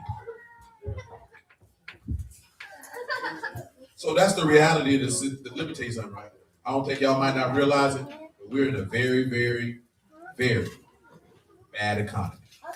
They don't want to say it. I don't know if we in a depression or a recession. I say a recession, but I think they teeter-tottering on a depression. Now, I've experienced some bad economic times in the 80s, but I was a child to too much know what was really going on. And then the Great Recession 08, I was in prison. But when I came home, the ripple effects was still going on. Now, some of the people that I know in the real estate business, they say some of the signs and indicators that they seen in 08, they seeing right now. I know they say Florida leads all the United States of foreclosed homes right now. And Florida is one of the top ranked states in eviction. But foreclosures are usually a strong sign of how well the economy is faring or not faring. So when you start seeing foreclosures tick up, that's usually a sign that the economy ain't doing too well. So in reality, that's why the price went up $100. Because one, it's a lot of you niggas, because y'all niggas keep hunching and have a turn. Start with that. Shake your head because you want them. You just had one. She right there. So, you know, and that's so you can eat how you want to eat. Like, we can give you elementary school portions. I know what they used to put on that tray. You make a nigga not buy no paper plates no more, get the brown trays for you. Now, y'all do need to, I ain't gonna lie though, because somebody mentioned that the other day. When y'all fixing them churn plates though, you should give them what you think they gonna eat and then let them come back for some more versus giving them a lot. Because they be wasting food. If they hungry enough, they can come back and get some more. But yeah, you shouldn't, but I've been told you that, because back in the days, y'all used to serve them children first, and the grown people ain't got no goddamn food, and the kids were throwing food away.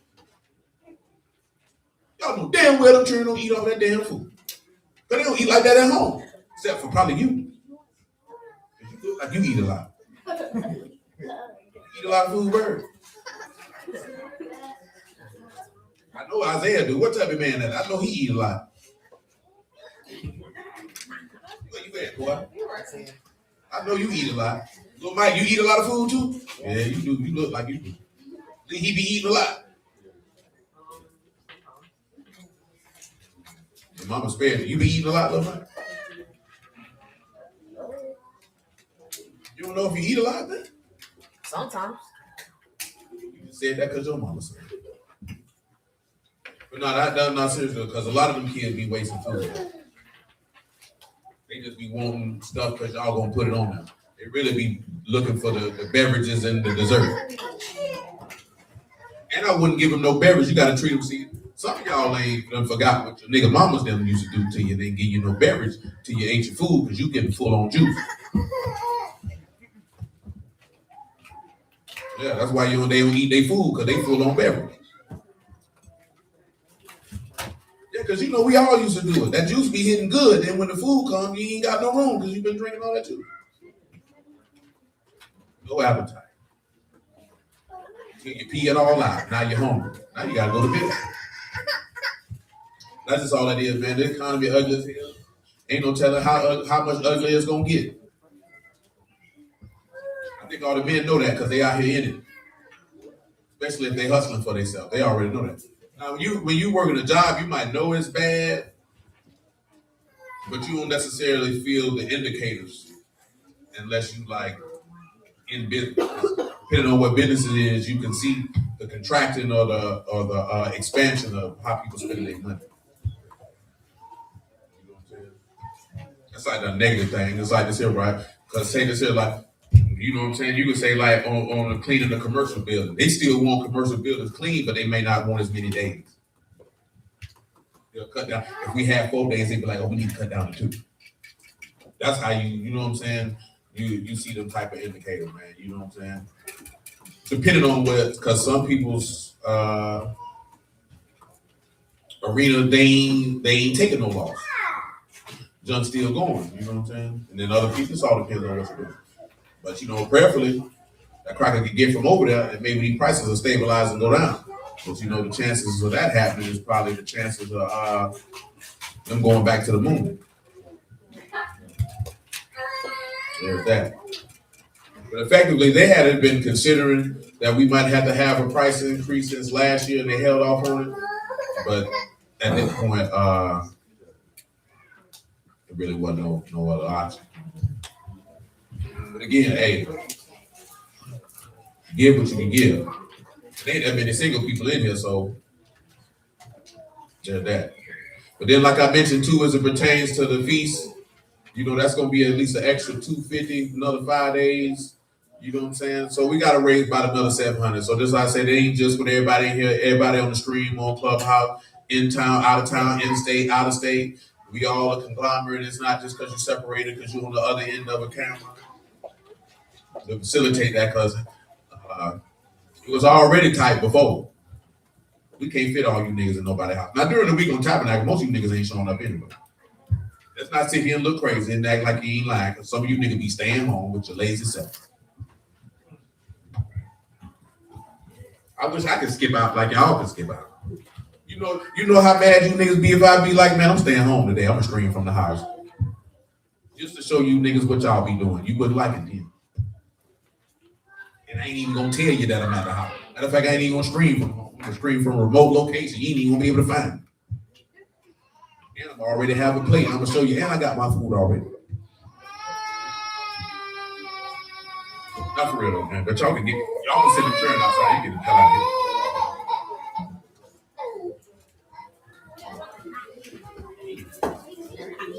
All right, so yeah, the cash out's still the same since Virginia.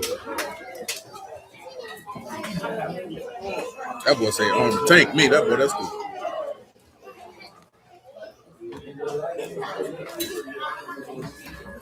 Hey, Bazooka, let me.